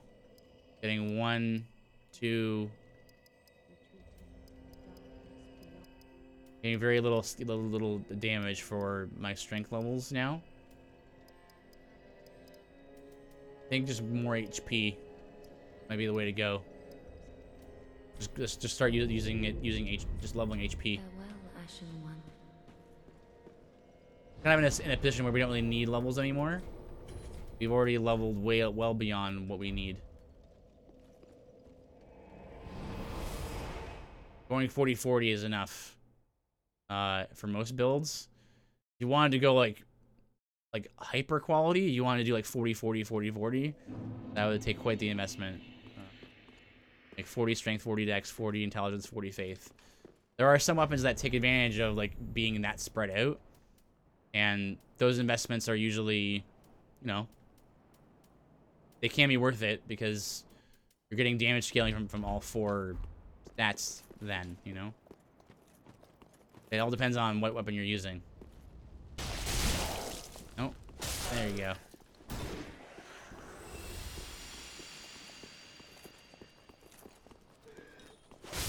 Nice. That arc got both of them. That guy right here.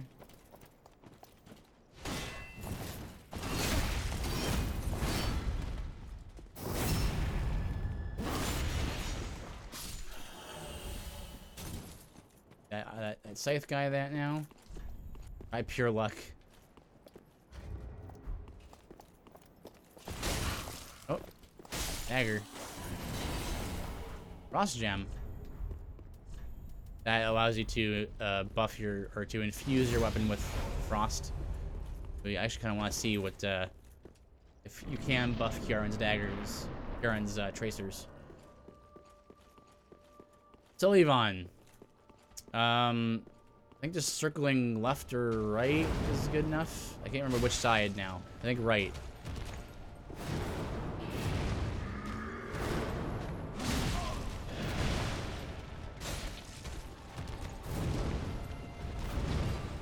Can't see.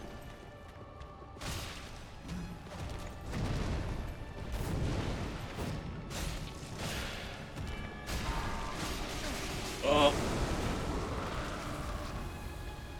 I try and back off and summon his clone.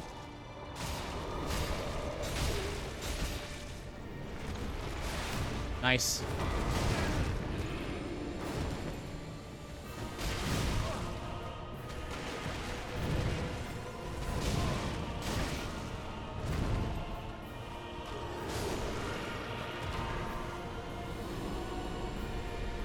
Man, his weapon.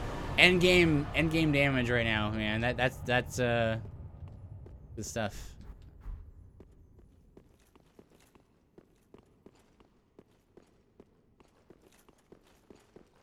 Two lizards here. They both drop the Titanite. I can get them to run in the same direction roughly.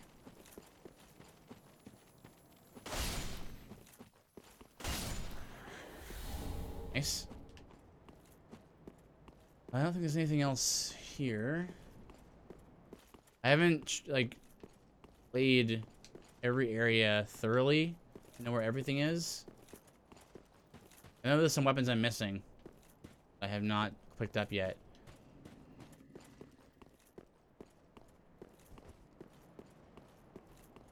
Here.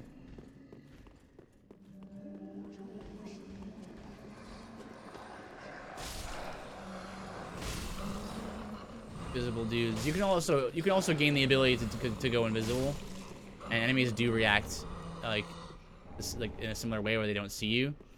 Dark Stone Plate Ring is uses your dark defense, I mean, the dark defense to dark attacks. Blackweed Bomb is, I think it's when you use it, you temporarily get +5 intelligence or something. Yeah, +5 intelligence. I think it's going to be +10 in a later update. Does it mimic?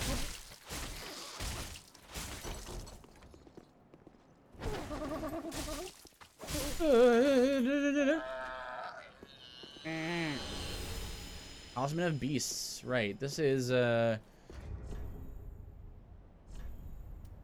for but also has a special property. I can't remember what it is.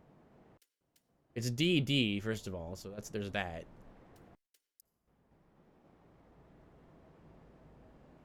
Ah. This Catalyst is attuned to the dark, casting dark miracles with additional potency. Right, so the different, yeah, within each weapon or spell sort of school, there are different elements, and so that one is better at casting dark miracles.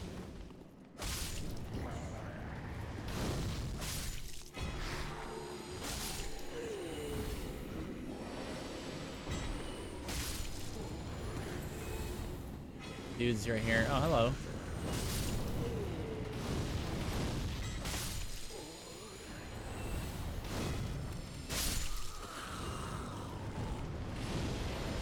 Oh, there you go.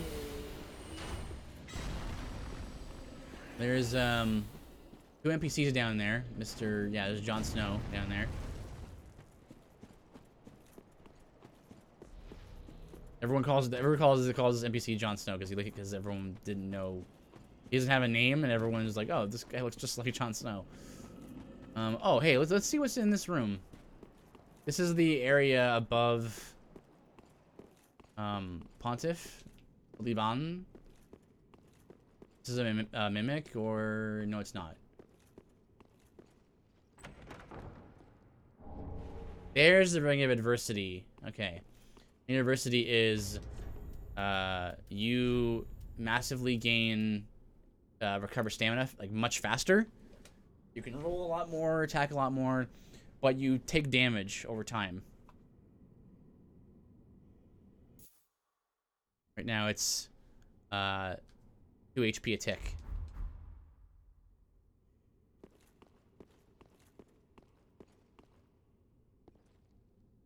It's nice to have, but it does kind of wear like over time it does sort of wear you down. Alright, we're not really worried about stamina right now. This one is a mimic, I'm pretty sure. Kabonk. This one has spell in it, I think. Estus Shard. Oh, didn't know that was there. When we came here. Over there? Like I said, I haven't been to every area since the Cinders update. The major Cinders update. Thing over here? Maybe there is now. There's a lot of new chests as well. So, oh, hello.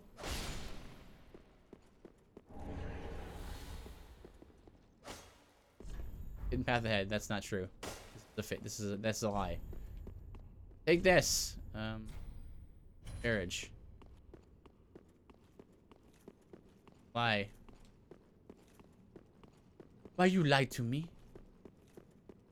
All I want is the treasures. Give me treasures. I think that's the only. And then up here is a oh, right here. It would be so awesome if they managed to like, if the modders who were already doing amazing work, they were to get the ability to start like really mapping out, like making new areas and new maps. This would like be the ultimate Dark Souls game if they managed to like remap Dark Souls 1 and 2 into Dark Souls 3. That would be bonkers. That would be insane. I would absolutely love it. Best game ever. Best Souls game for sure, bar none. If all the previous Souls maps could be like put into this game. I'm trying to aggro. There we go. These dudes buff their weapons with poison, I think. And yeah, this is the Drang twin hammer or Drang hammers. And the Jon Snow over there has got the Drang twin spears. But weapon is bonkers good right now, so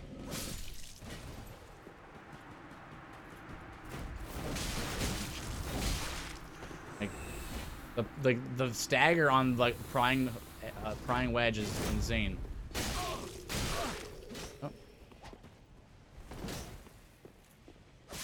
Oh no, it's not poison, it's dark. Dark damage. Yeah, Dragon Twin Spears.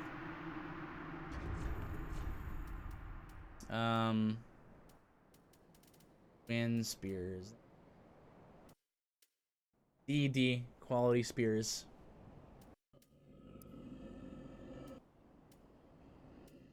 Yep.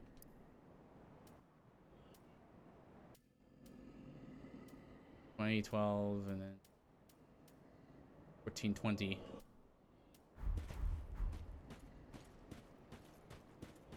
Uh-oh. Got invaded.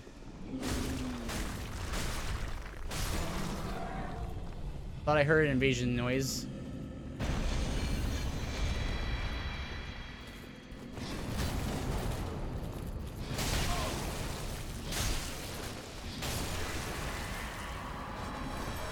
There's Earthil Lance.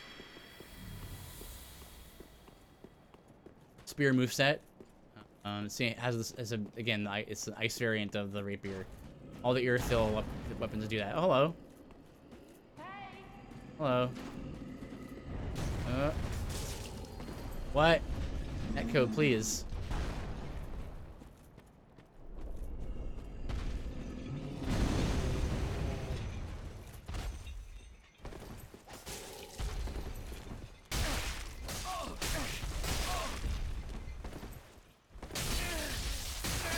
Nice. Wow, great sword.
Oh yeah, one Estus left. Let's see what we can do here.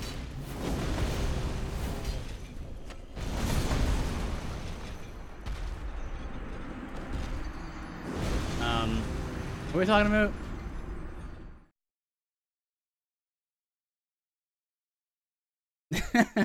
Reminds me of the guy in the S2 who like runs and goes, no, no, no. Yeah, yeah. Usually guys will right, I can just run. Guys will emote and stuff like that. I think there's a couple of NPCs that will, after they beat you up, I think it happens in DS2 the most. After they beat you up, they'll emote to you and be like, point down, or like point at you and like do like the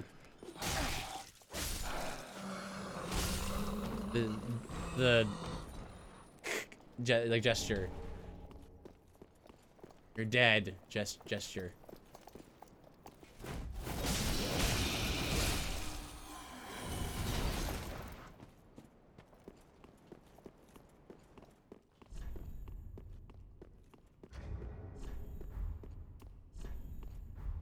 All right, so that's the shard. Yeah, so it would be amazing if like they had maps from all the previous games, like making Dark Souls 3 like the ultimate Dark Souls game. We already have a number of weapons from the other games in this game now, thanks to the Cinders mod. It could somehow mod in. I'm not sure how you'd even do that, but like somehow mod in areas.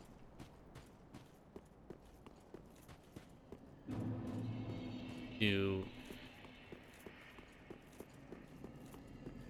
at a beat to be like to recreate them in this game.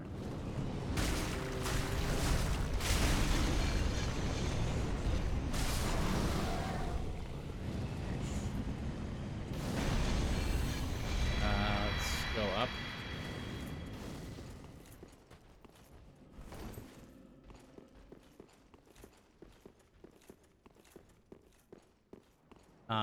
But then, well, it would be one thing to get the areas, but like to get bosses would be another thing. Like, imagine if Ultimate Dark Souls game have all the bosses from all the previous games in this game. I don't know how you'd ever manage something like that, but that would be incredible.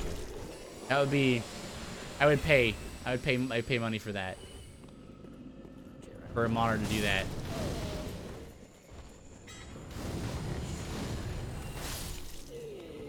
Every run would be so long. Like, thinking about just excluding all the other games, like from software games, just the Dark Souls games, right?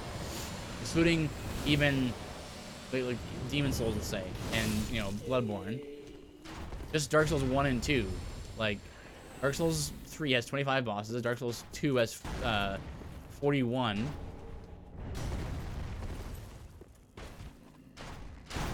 And Dark Souls 1 has I don't actually know off the top of my head. I think something like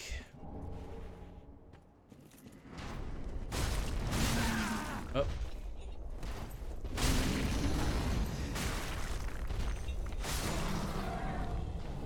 Something like 20. Let's say 20 to be conservative. So that's a lot of bosses. That would be a long. Every run through of this game would be so long.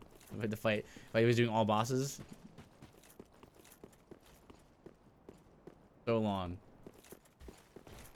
I thought I would necessarily be complaining.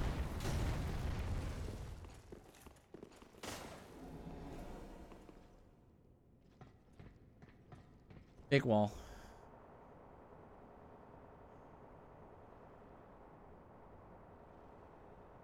Bonk.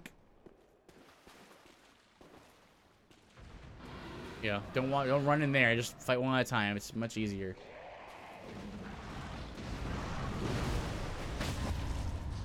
Nice. That's another thing. Another time you can get a critical hit is when you stun an enemy. Some enemies have like weak spots that where you can either break their like a body part and do more damage, or you can actually stun them. So that dun sound is you getting the stun.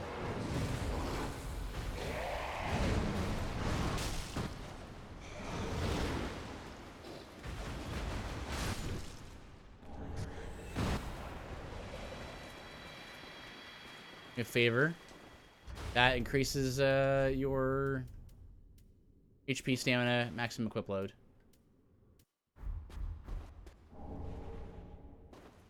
So that's an all-around good ring. And there's the Covenant shop for the Aldrich Faithful, which was the guy that just invaded me. That was the Covenant he was a part of, trying to gain currency or beating up guys who hang around in this area part of the game. And these are some of the rewards you can get from here. Yeah, human drag is the currency you gain. So that invader beat me, and so he got some human dregs for doing so. You turn them in here to get some of these.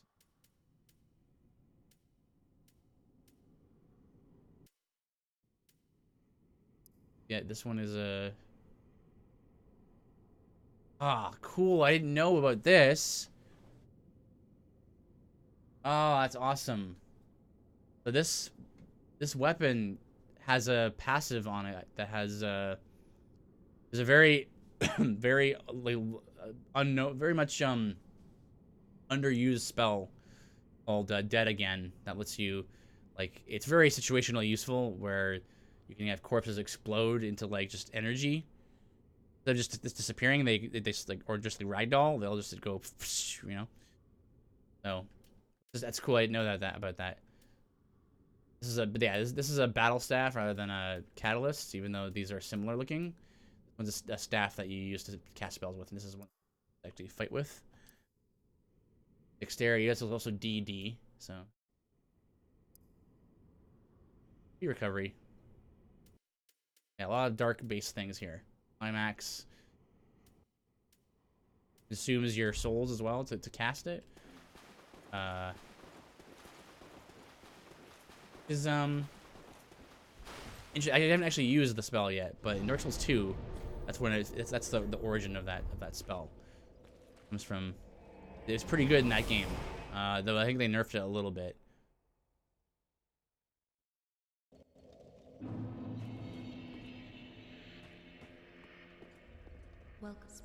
I don't know. Someone says in chat about endurance. I don't really level endurance most times.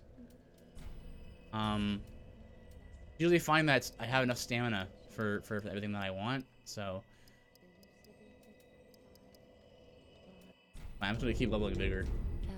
I think 60 is the soft cap in Cinders, so keep doing that. It's fine.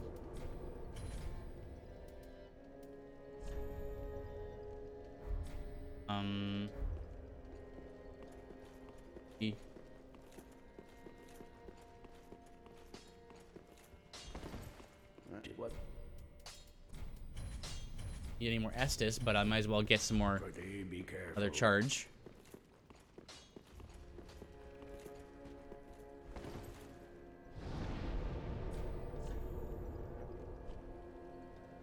Water reserve. Water reserve into Inner Londo.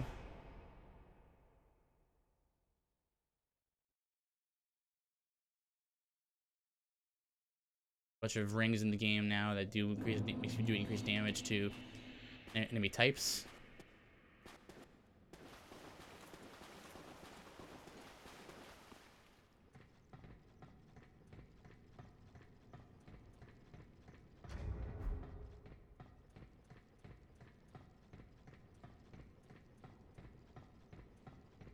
How did the shield run go? Shield run went very well. A lot of pretty viable shield only run weapons. Ultimately, I think I ended up going with the Howl's a combination of the Howl's Great Shield, the Great Shield of Glory. Shield of Glory is a very good weapon, but as a weapon, but it does reduce your stamina recovery. You use it. Boom Hammer is, I think, is a strength weapon as well. Standard, yeah. No, yeah. C, D, E, E. So it's fire and physical as well. Meant to. Nice. Right damage.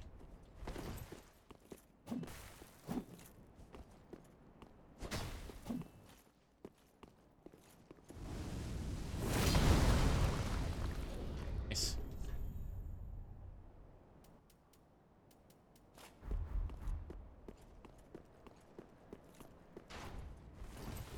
Oh.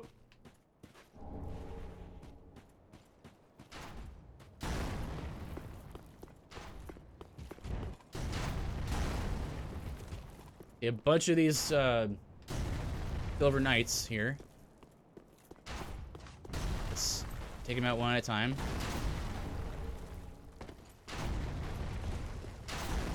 Eastern's Ashes to unlock some stuff in the shop.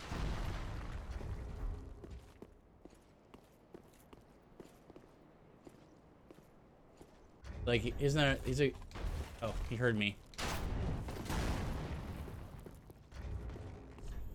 Here's an example of what I'm talking about with the. I mentioned the shadow set. It says reduces the sight and hearing of foes, obscures the wearer. I put on the like just to show off kind of what I mean. You use the full set of shadow.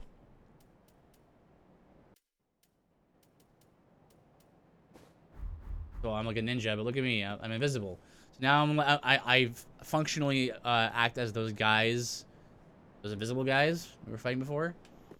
Enemies now can't see me. Like, look, I'm like walking no problem right behind him, and he can't hear me.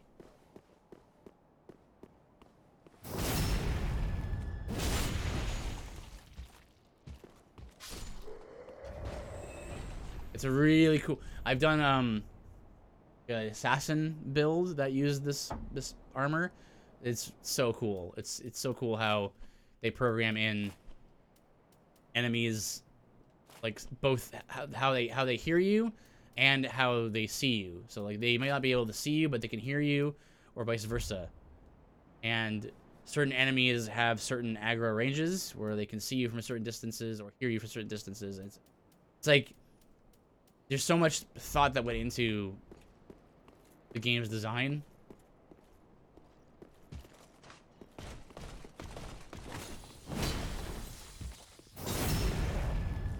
Nice.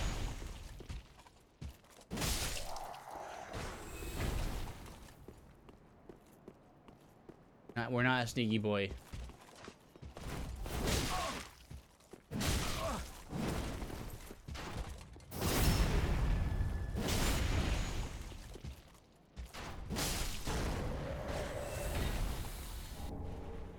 Dragon Slayer great arrows.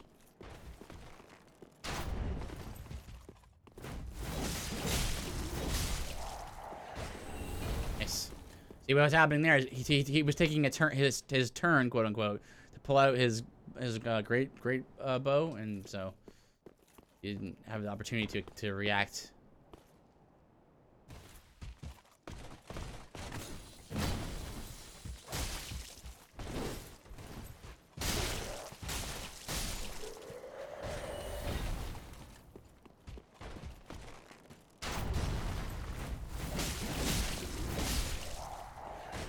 Didn't even have a chance to pull out his sword. Ah, here we go. Huh.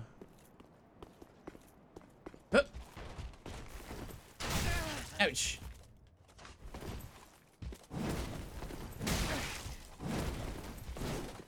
Nice. Good hitboxes there, eh? The great bow. No, frost gem.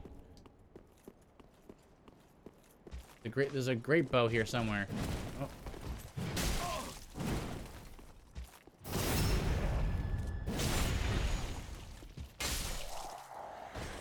Oh, so long. Oh no. Oh no. A stank leg. Oh dear. Oh. Oh, he dropped the Great Dragon Slayer Great Bow. I think is lightning. Is it a lightning bow? Like, where are great bows?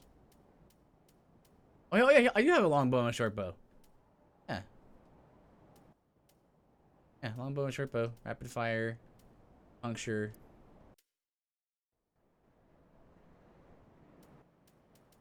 And then also have Dragon Rider bow, which is strength. DD. They have different ranges as well. 50. Short bow is 35, so it's not a good bow to use for long range targets. 7 the Dragon Slayer. You also have to. It's a great bow, so you have to actually like anchor it first before you can fire. So I haven't used them too much, but I kind of want to do it. I have done a bow only run, like an archer build, and it's really cool. Neat things you can do. Okay, well, I guess I'm gonna drop. This is the great bow right here. Yeah.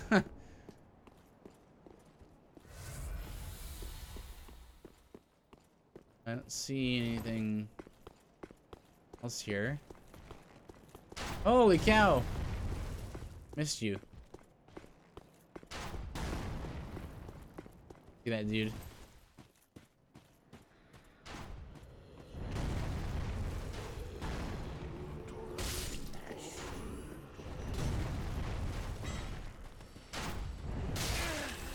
You monkey. Get out of here. Yeah, I've done bow only runs. Done. Yeah, bow only, shield only. I haven't done like a whip only. I haven't really. Okay. That was the worst timing.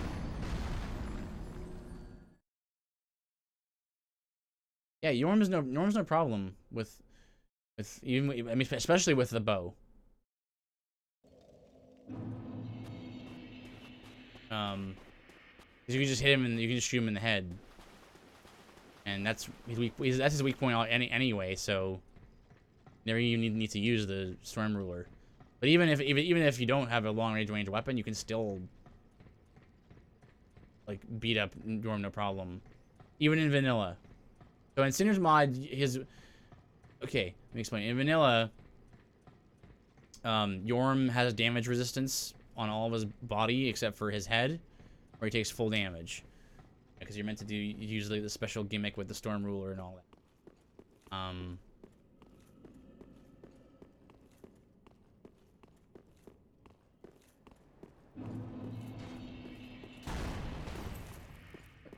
Who shot me? Who shot me right here? I have no idea who shot me there.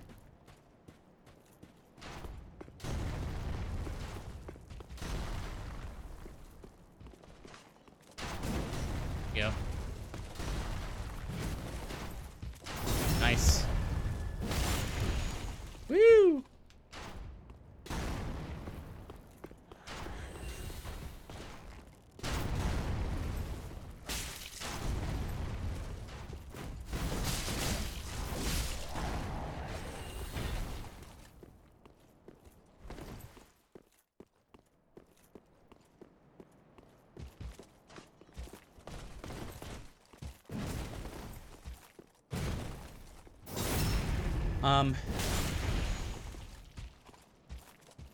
bonk. Another great bow. And that roll.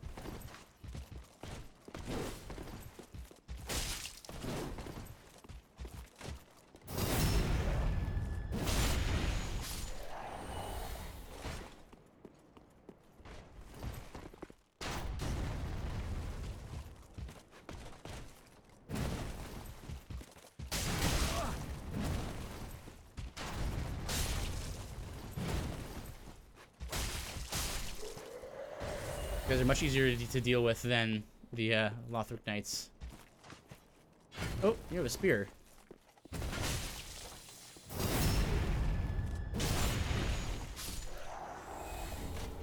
Hey, Silver Knight spear.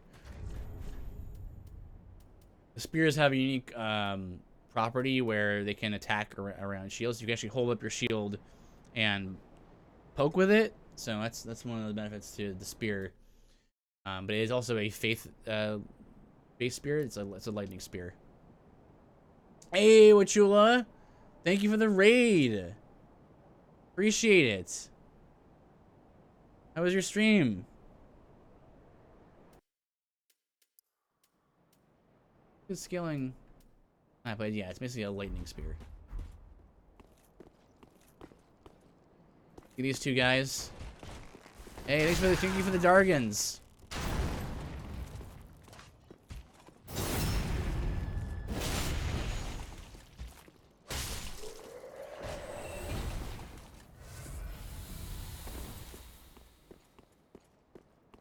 Good to see you.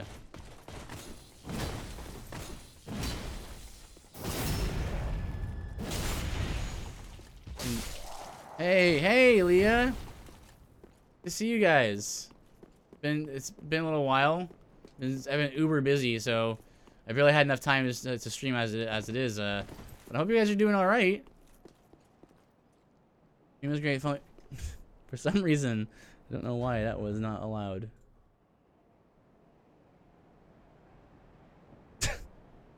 Yes, auto mod. I'm going to allow the term co-op on Luigi's. What? Heck yeah! Oh, awesome! I actually need to try and catch the VOD of that. I haven't really touched any of the Luigi's Mansion games, so. You guys are always good for reviewing, so. Oh, I saw all those guys now. Okay. Gotta deal with these guys now. This. You! Who's... up there. That's where they're coming from. I think Automod was just getting revenge for all the time mind flag your name in my stream. I know. I did not think that it would be a problem when I made up my name. I didn't even consider what various automods would think of my name. What's that? Your name has an FU in it? What face? Where's this dude now? There he is. Come here. Oh, it was a stagger. I could have killed him right there. Nice. Alright, this area is clear. We're free to go on to Orlando.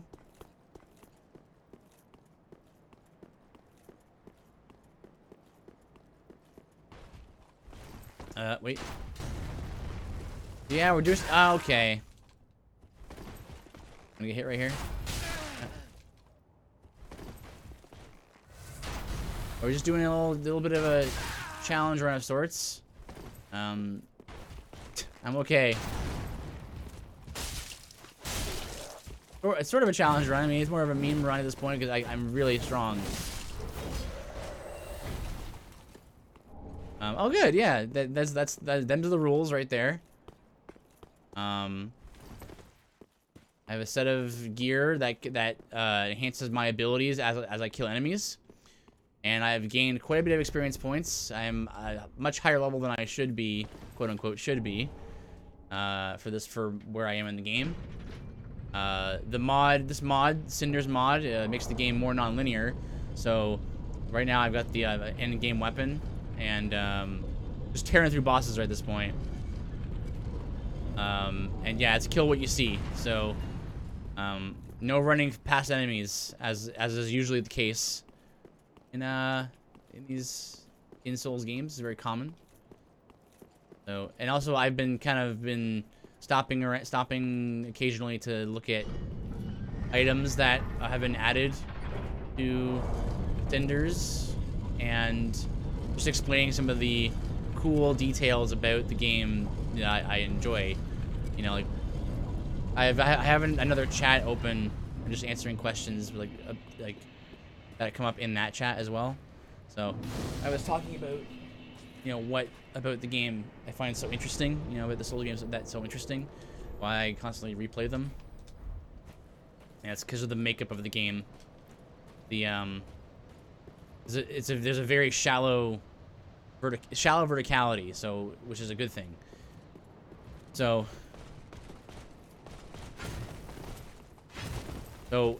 between early game and end game, ouch. Nice. Comparing early game to end game, you have a difference of about 100% more damage on your weapons. So, you know, if you're upgrading your weapons on average, generally you're going to be about twice as powerful as you were at the end of the game than you were at the beginning of the game. So, that means that many weapons and sort of things you find in the world are still oh, missed the backstab. Are still viable. Because what will happen in so many other RPGs is you'll have a system where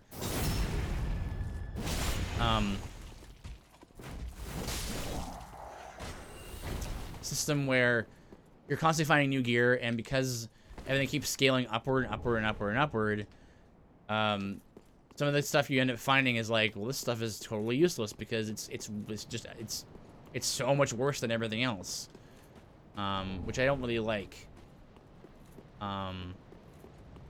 You know, RPGs start you in the thousands. You know, you do like hundreds of damage, and by the end of the game, you're doing like tens of thousands, hundreds of thousands of damage. And when that much verticality is happening, you don't really have a chance to. Weapons and other equipment are not given the chance to shine. Twice? No?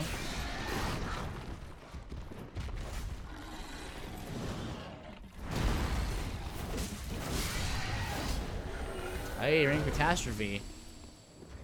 Ring Catastrophe, I think, is FP recovery. Yeah, massively boost FP recovery. If you're like spamming magic constantly, you actually want that, but it does hurt you when you wear it, so it drains your HP, so you want to use that sparingly. And what also helps with that is not only is it ooh, the giant set. Just defense plus, I think, right? Father. Yep, because your physical defense. Part of what helps with making builds viable and making all the equipment you find actually matter is not only how weapons don't scale that high vertically, but also HP of enemies doesn't scale that much vertically either. So it's sort of like a catch-22 where they'll make enemies with lots of HP, so they make weapons that lets you take advantage, do more damage to enemies that have lots of HP. So it's like chicken and an egg. They make weapons that do lots of damage, like hundreds of thousands, and then they make bosses that have millions of HP. I think there's a better solution, which I think is found in the Souls games. I think the first boss in the game, in Dark Souls 3 at least, has about 1,000 health. And nope. Nope. And the final boss, I think, has somewhere like 10,000 or 12,000 health. So you're still looking at some verticality there, but nowhere near most RPGs, which is a good thing. Nope.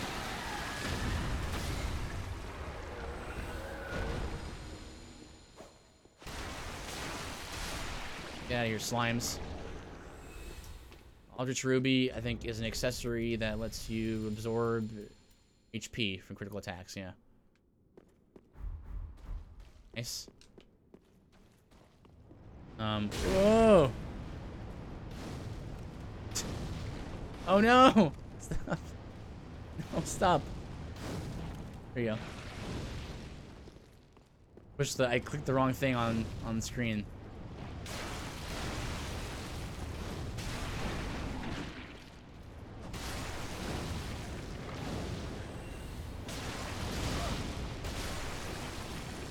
Nope. Right now I'm wearing a set of armor that lets you absorb HP from fallen foes. Whoop.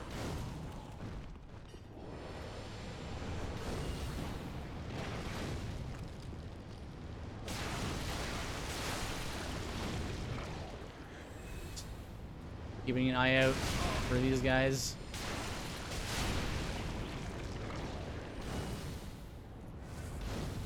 Let's deal with these guys first. This will be a quick fight.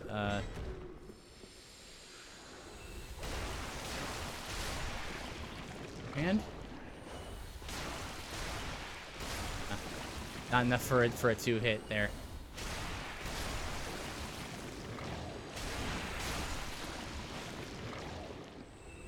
Okay, I think. Oh, okay, there's a 2-hit. Ow. Alright, let's Ember. Yeah, I have plenty of Embers, so we can go ahead and do that. Lucky Gem.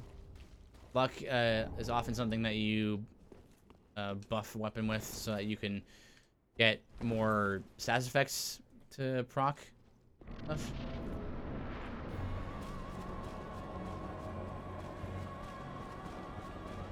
Let's run here. You want to stand in front of Aldrich so you can try to bait out some of his melees.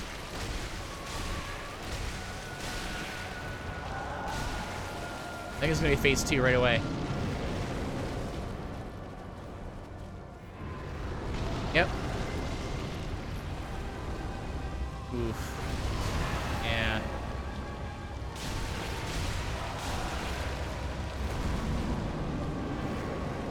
So you want to like hang around here. I did finish Code Vein. I actually 100%ed it. Loved it. I'm gonna go back and play it again, probably. Just gonna wait for some of the nice.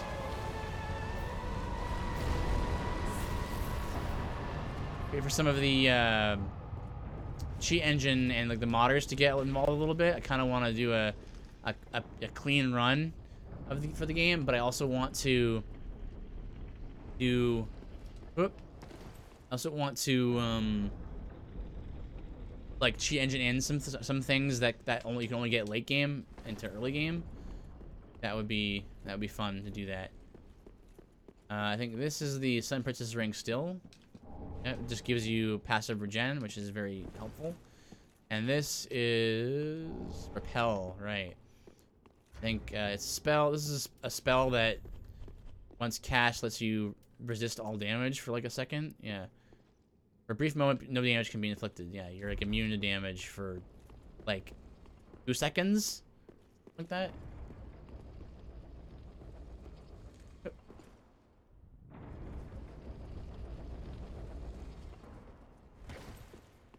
All right, so now we just need to go to Yorm.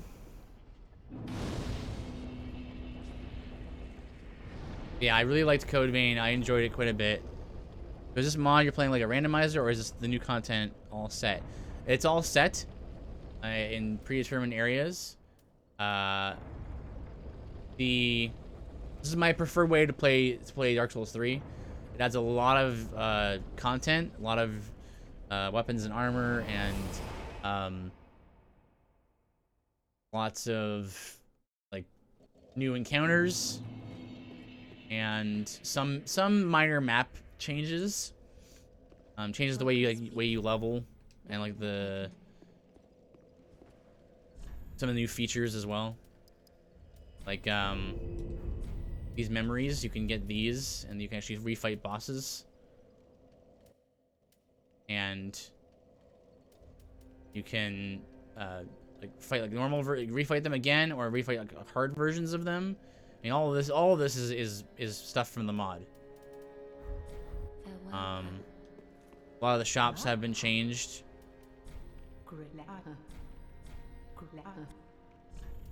To have different items. A lot of new spells have been added as well. So like this item and this, and these, this, a bunch of like smatterings of items and stuff that are added.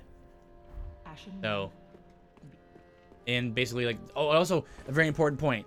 It makes the game more non-linear. So you can actually warp around to different parts of the game much earlier than you normally would. So I like that part a lot. Well, what am I doing in here for? Infuse. Wait, can you infuse the Moonlight Sword with... Oh, snap.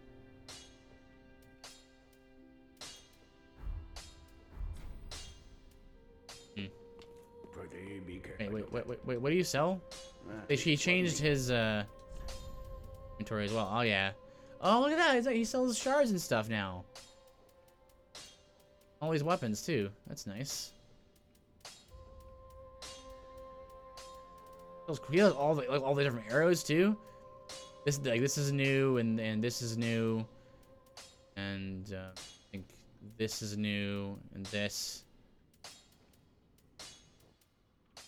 one.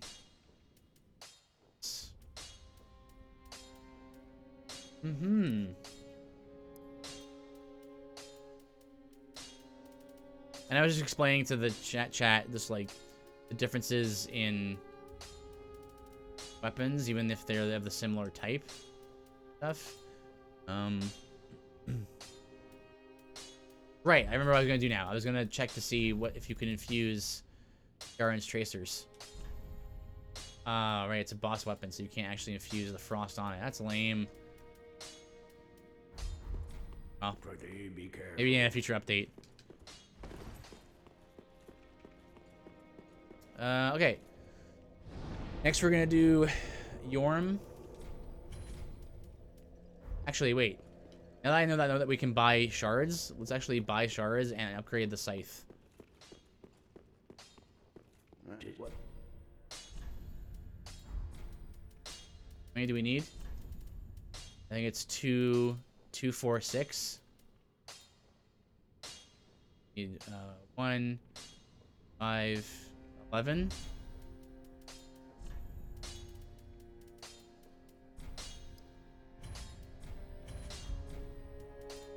Go. Upgrade the scythe.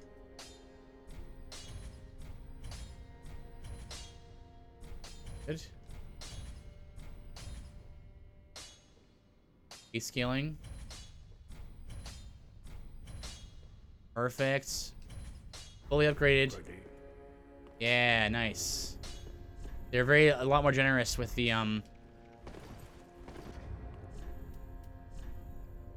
shards and stuff around.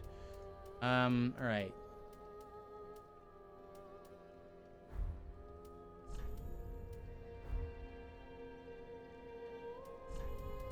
Scythe. Where is it?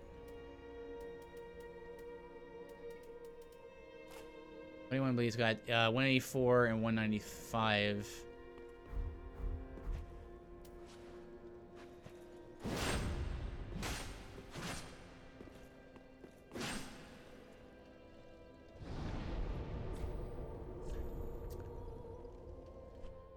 Okay. Let's go do Yorm, and then that'll knock off the core of the game. And then we have to do some DLC. We've done most of the optional bosses at this point.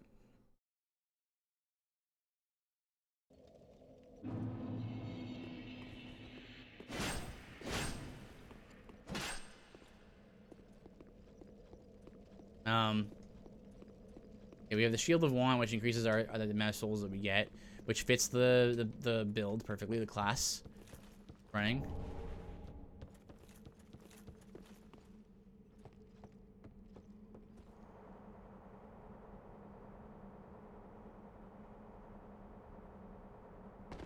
Yes, the great bow, the one that I got earlier, the Dragon Slayer Great Arrows. Those are meant to go together, and then one chat was just the other chat was just talking about. Ouch! Was talking about the Great Bow, Dragon Slayer Great Bow. But yeah, you have to anchor it into the ground first before you can actually use it.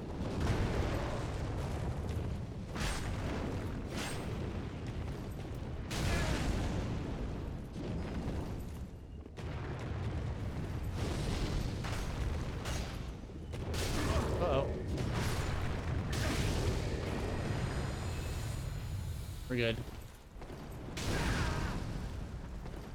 I also have a number of accessories equipped right now that increase my here's Pursuer again. Yeah, I don't want to fight here though.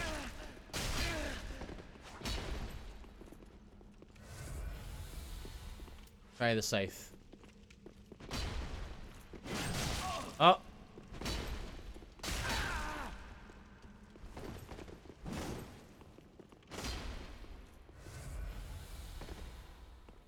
Never actually used the scythe before. I don't really know how they work. I think that might be a sweet spot to this. Like I'm swinging over him.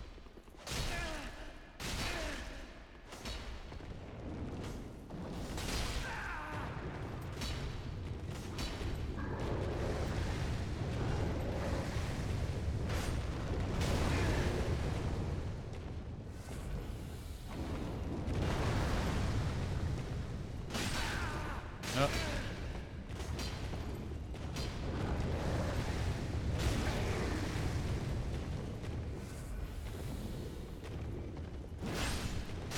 Oh, nice. That was good. I got through his shield. I'm gonna use the barrel blade with this kind of target. Nice. Didn't need too much stamina, so. It's again, Pursuer. Pursuer fights the same way in every location, so. Need to.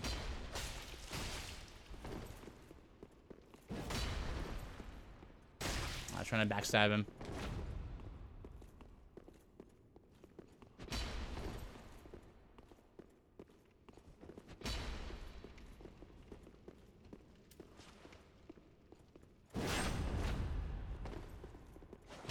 Wonder if you can get around a shield by doing this. Hey, you can! Oh no! That's cool though. Actually did full damage around like through his shield. It's a very cool feature. Come on, try trying to bait me.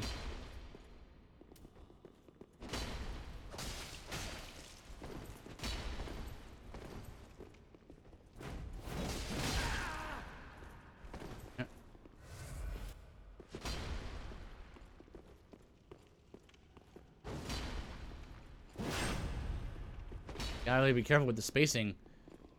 Fighting small targets is harder with the scythe. Oh, nice! Pursuer's leggings.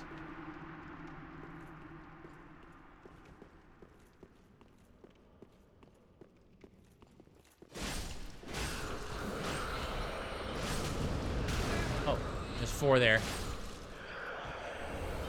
Handmaid's Dagger. I think in this... mod, it's much better than in vanilla. Vanilla is like it's pretty much worthless. Which is a shame because nothing should be useless in these games. But it doesn't do. It's supposed to be like an offhand for a mage, like to gain back FP, but it doesn't do what it has advertised. Right here it reduces FP consumption of pyromancies. Physical and fire, EEDD. So it's not like a great weapon, but it's like an offhand for a mage. The idea of it. I see all those dudes there. I see all these dudes in here.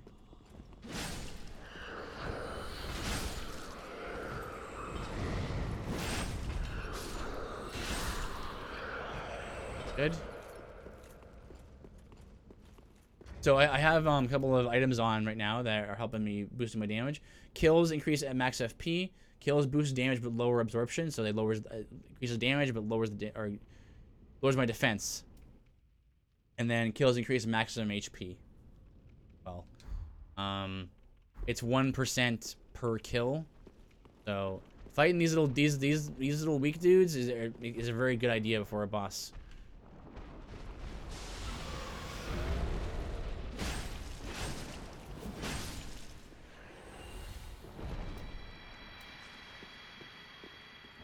Nice. Those are.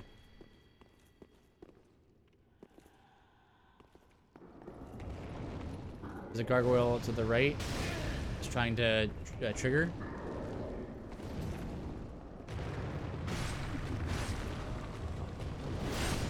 That's so cool that it penetrates. Like he was guarding right there with his wing, but it didn't matter. So the scythe goes through. Like at least the next swipe does. So that attack goes through the shield. Oh, whoops.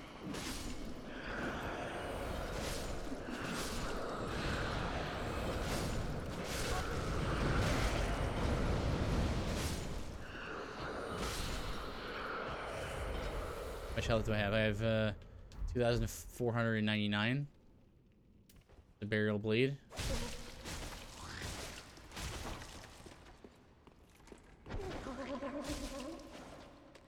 This is where we get the giant set and the Great Shield of Glory. Oh, sorry, the Yorm set. And this is an Ember. Yep, still an Ember. I think this is what increases your defense. Yeah, physical defense. And Great Shield really is a very good shield. Has a very high stability. Highest stability in the game. So if you want to take like no stamina damage when you block, you want the Great Shield of Glory, but it lowers your stamina regeneration. Yeah, the weight of this Great Shield reduces stamina recovery. So that's a trade-off there. But it is a very good shield. And its damage isn't bad either. It's beast scaling, so. Alright, this will be a quick fight. I think. Let's go Scythe, maybe?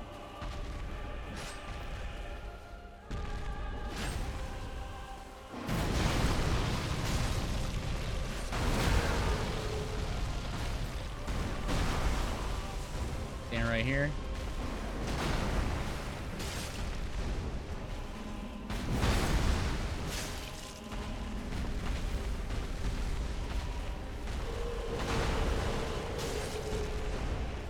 Trying to hit him in the head so I can hit him in, I can stun him.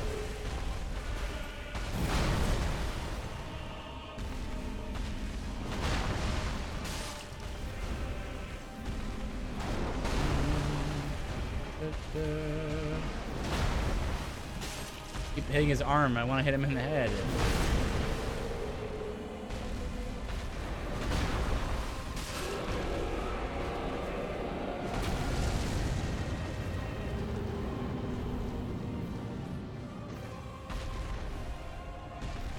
Yep.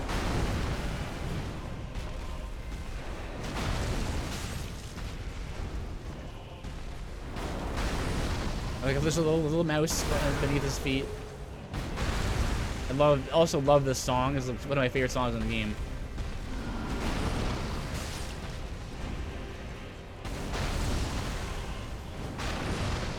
Nice.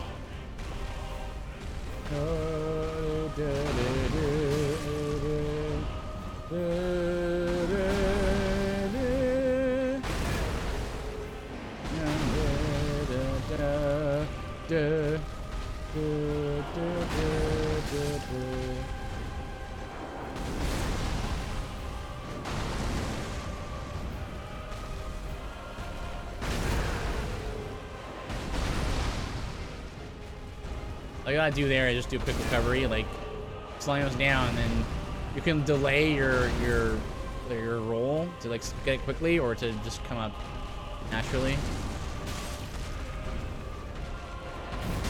Oh, I got hit.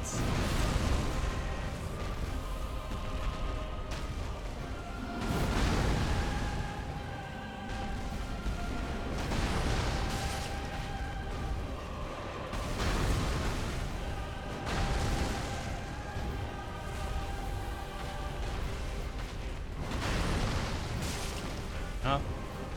I want to do the big finish.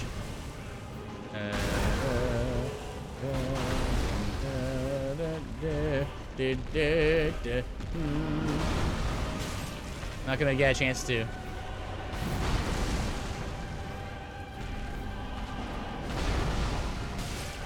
Nope. No, that was my last chance. Hayabusa!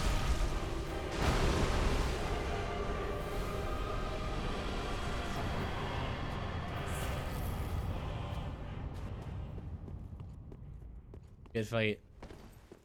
I enjoy that fight. It's not terribly hard, but it is fun.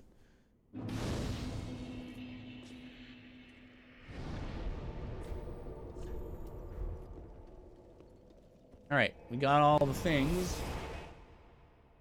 Did all the main game. Oh no, we still need to do Lothric.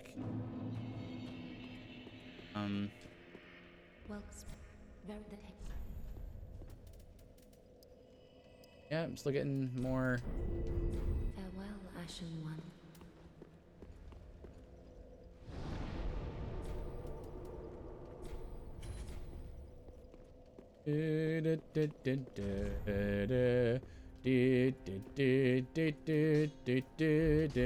Let me see if I can use these with. Can I make this a dex weapon more than a strength weapon? So I can. 322.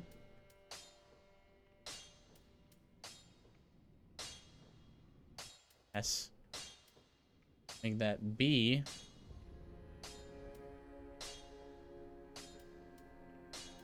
.304.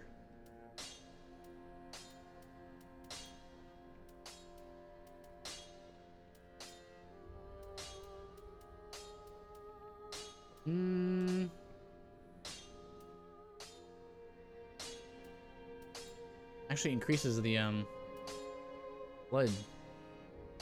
Like increases the blood the bleed on it, even though you're increasing the poison right there. That's weird. I wonder why that is. I guess it's fine. Be careful.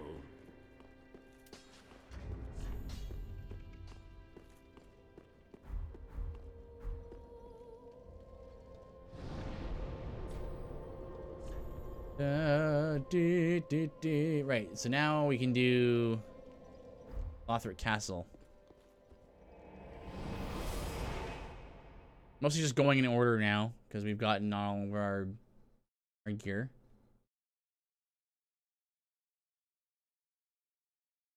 Dun,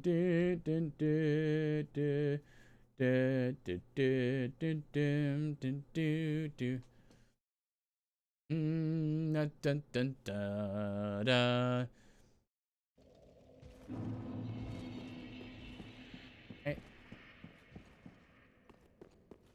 Here should be the prayer sets. Same still. HP, yeah. Gives you passive regen. Regen.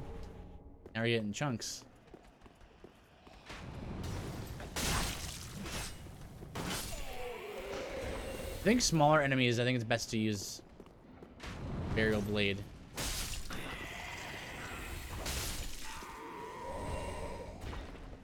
Like metals.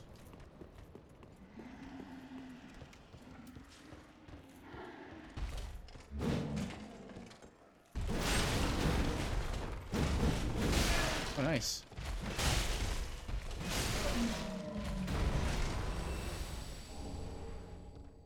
Got something?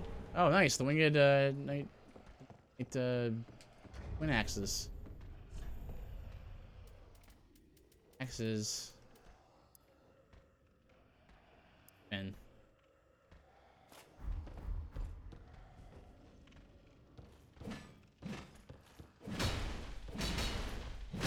oh, nice.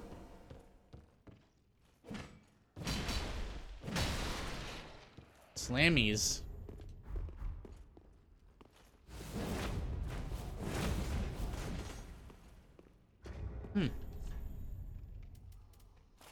They don't about that too much. Winged Knight stuff, I think, is heavy armor with faith on it. No, increases maximum HP. Nice. The Sacred Bloom Shield, yeah. That's like a highly, yeah, reduces a spell FP consumption, high magic damage, block rate, and it also deflects spells. It's like the anti-magic shield.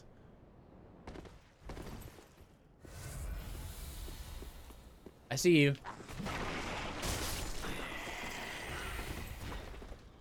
You.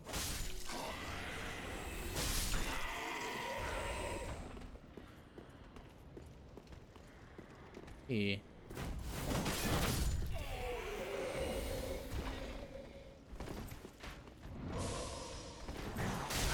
Oh.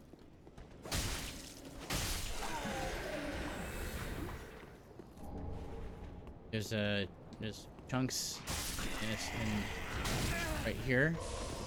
Ah, he got me with the anti-heal. The heal block. Yeah, 2 chunks right there. This chest has the Tome of Sunlight, yep. Which is an accessory that increases damage done with lightning spells. Right, yeah, I can't heal.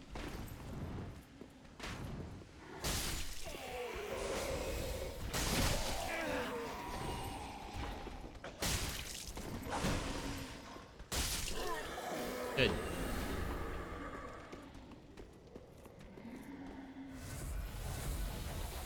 Oh, right, there's an NPC here now.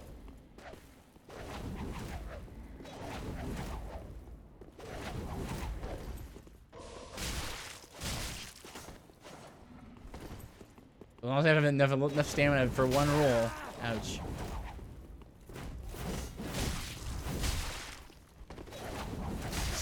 Spams this attack, it looks like.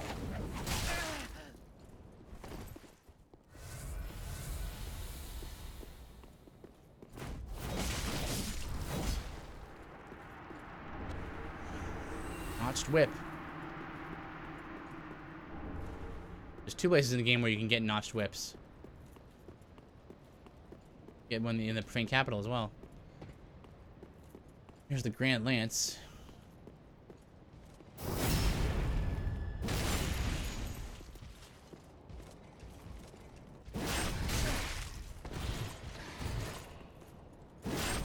Oh, tree got in the way.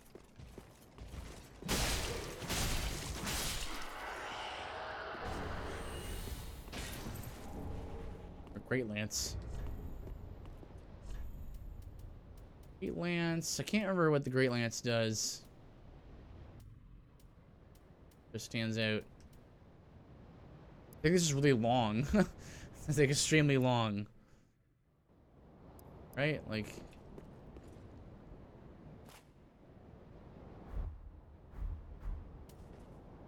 Yeah. The size of it.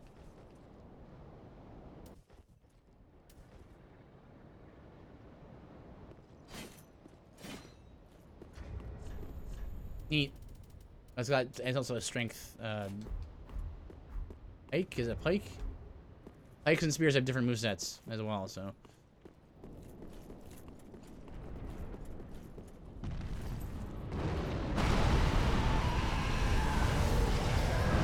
I have so many slabs.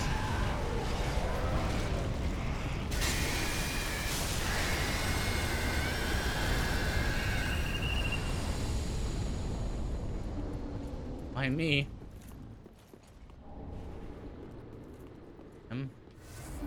And make your weapons blessed with that.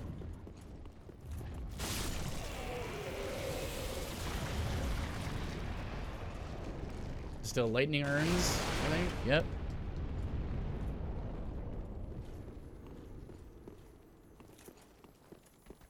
Dun, dun, dun, dun. Oh.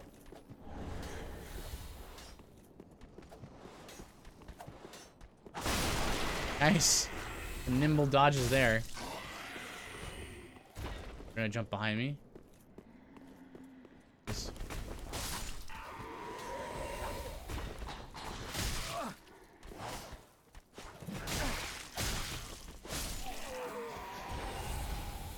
See you there. Huh. Hayabusa. Yeah, this run should be going on YouTube. Will I do a no rolling, no block run? Probably not. Not really into like those kinds of runs. I want to do a build. I'm gonna do a run.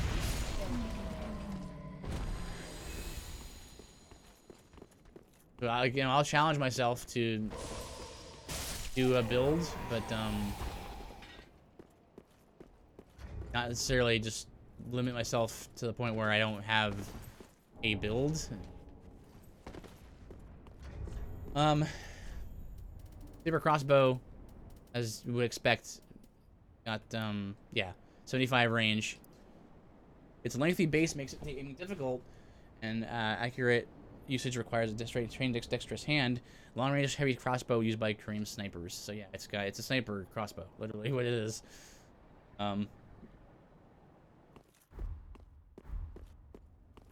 Quality scaling as well.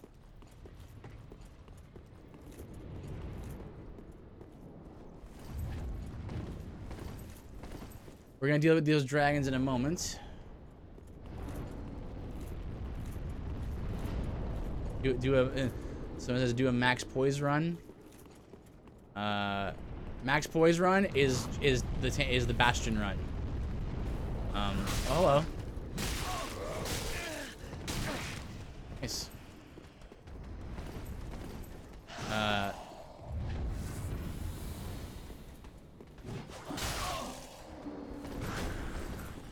Based. Bastion run was like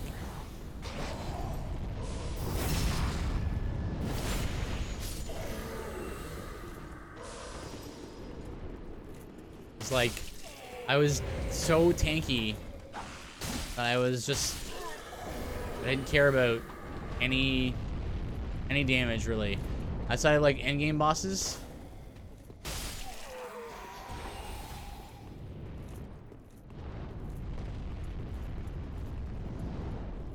I saw that knight.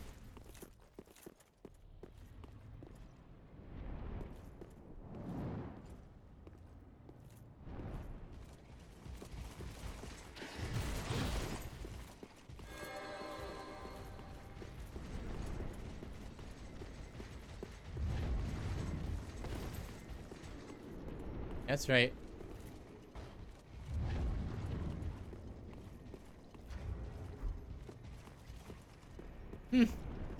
There you go. Good job.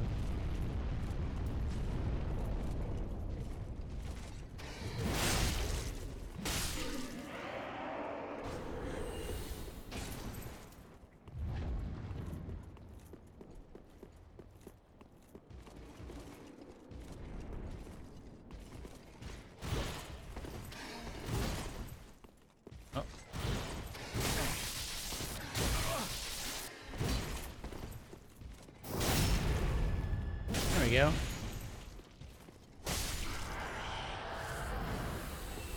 And over here still.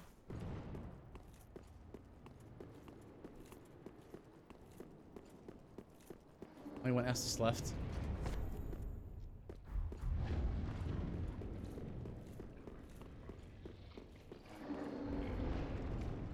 Oh gosh! Let's pursue her again. Oh, I thought it was gonna be in over there.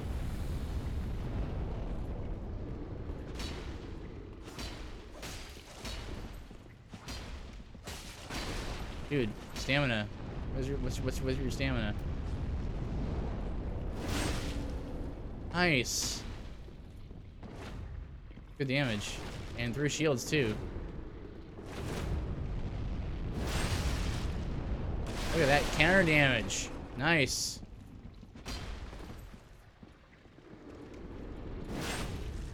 Oh! You just see that like little spin he did? What happened there? I want to like look at the watch the replay.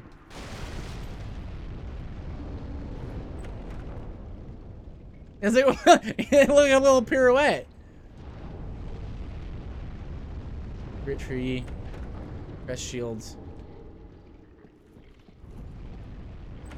That was. Say it's a little hard to use, but it's pretty strong, so that's good.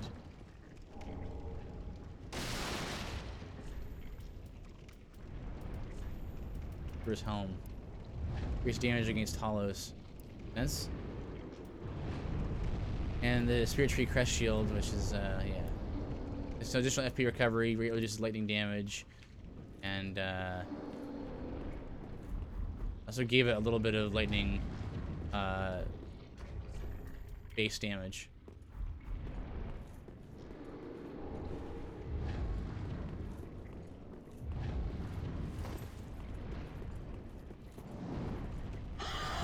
Yeah.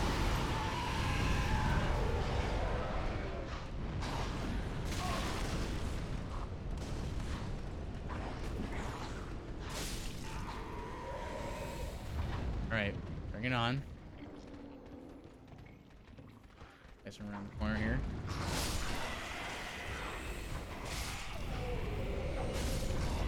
Alright, we all happy? Wait. No surprises? Alright.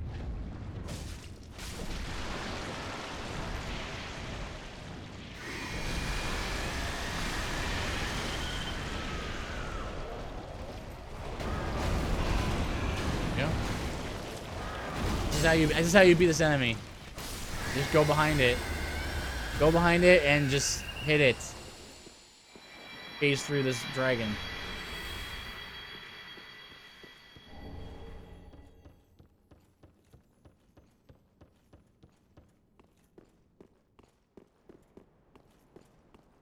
Chunks here.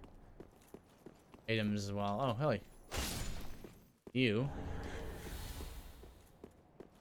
need Twinkling Titanite. This is the place to go, I guess.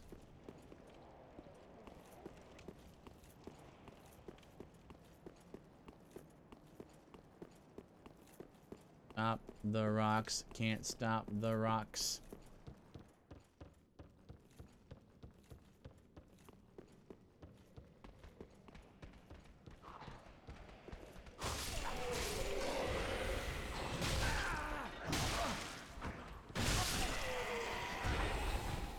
Right, watch this.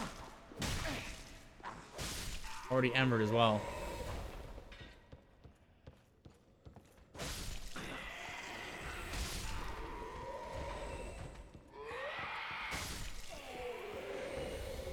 Oh, no, you don't.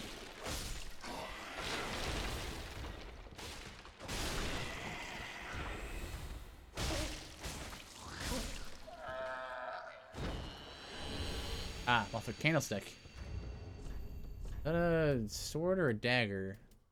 Great sword, yeah. The radiant base one. C scaling. Faith.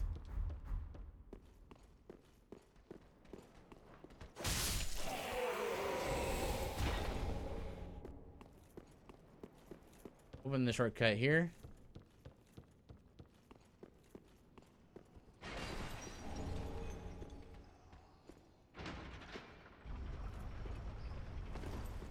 Iris hat, yeah. Iris hat has, I think it extends the range of bows. Oh, what's this? Unleash magic. Right, this is like a magic damage buff. But reduces maximum HP. Yeah. Nice. Okay, so that's where that is then.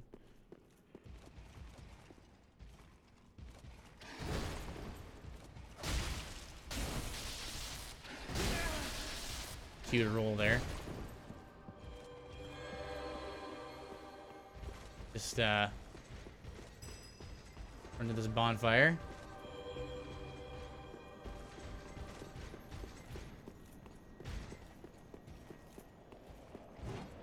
Now over here.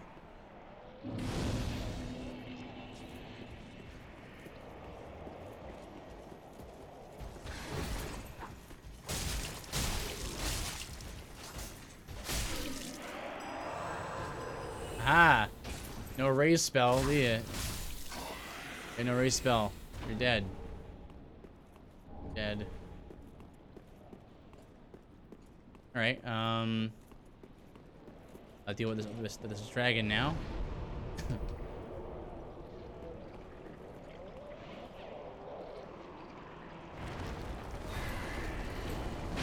Same thing here. Oh, Estus shard again. Okay, so there's one above Pontiff and one over here. Gotta memorize all these new Estus shard locations. That.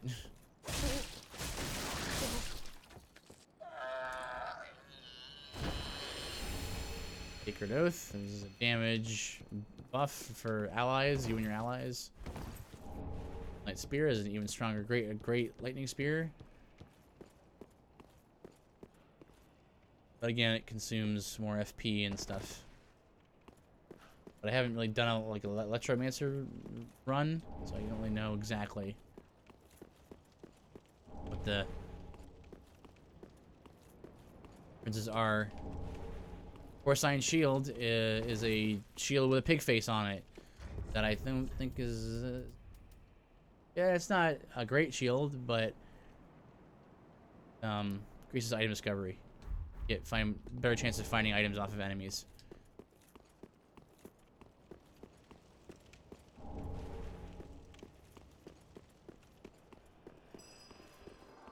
Oh right, I forgot this lady is here.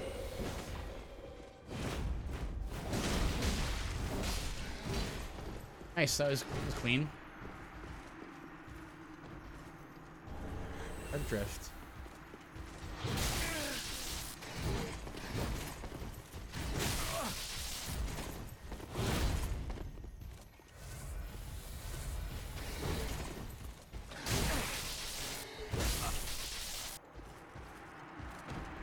I have to go back and kill him.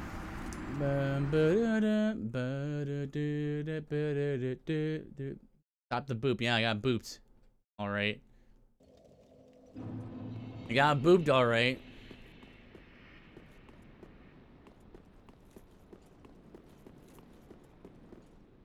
That to me is over here.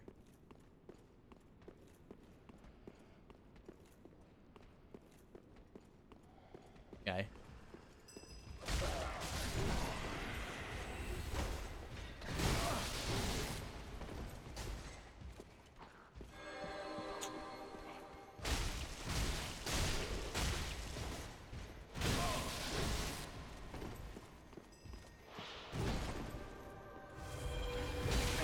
Oh.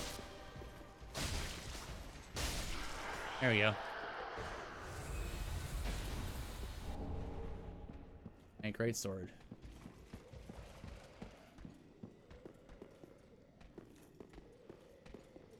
One.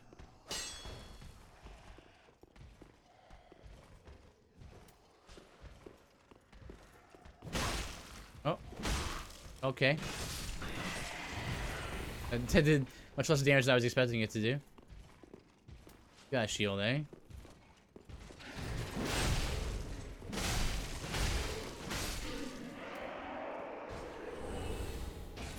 Long spear, I think, gives you more poise.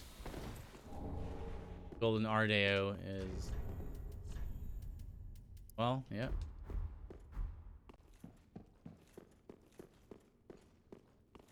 Remember? Yep. Right. Good.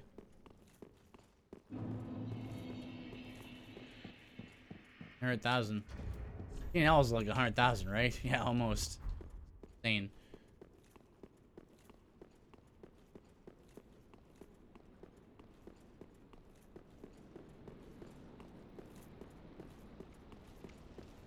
Is there an NPC in here as well?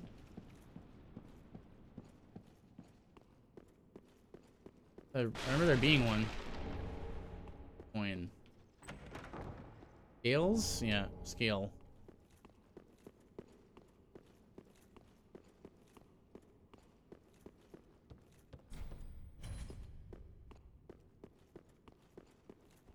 This is where the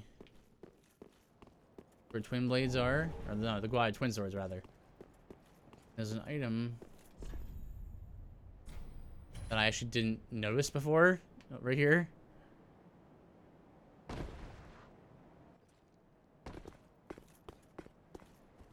See if there's anything on this side. Nothing.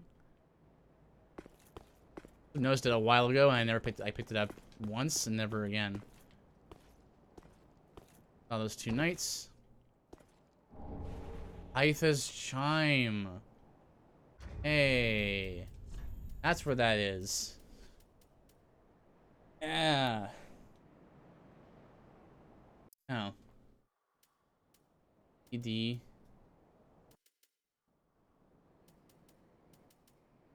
Yeah, nice.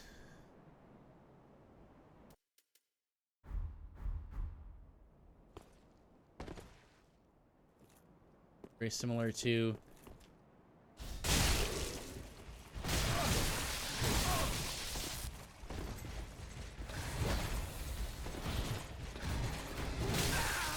Okay.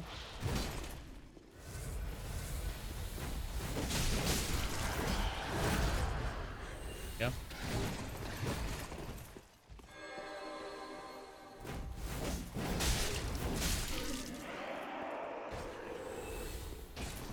Okay. Back to the Iron Bonfire.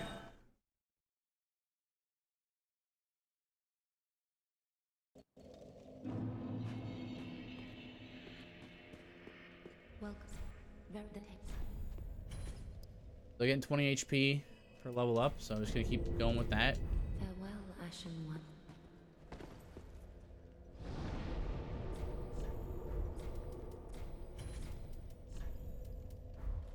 Alright.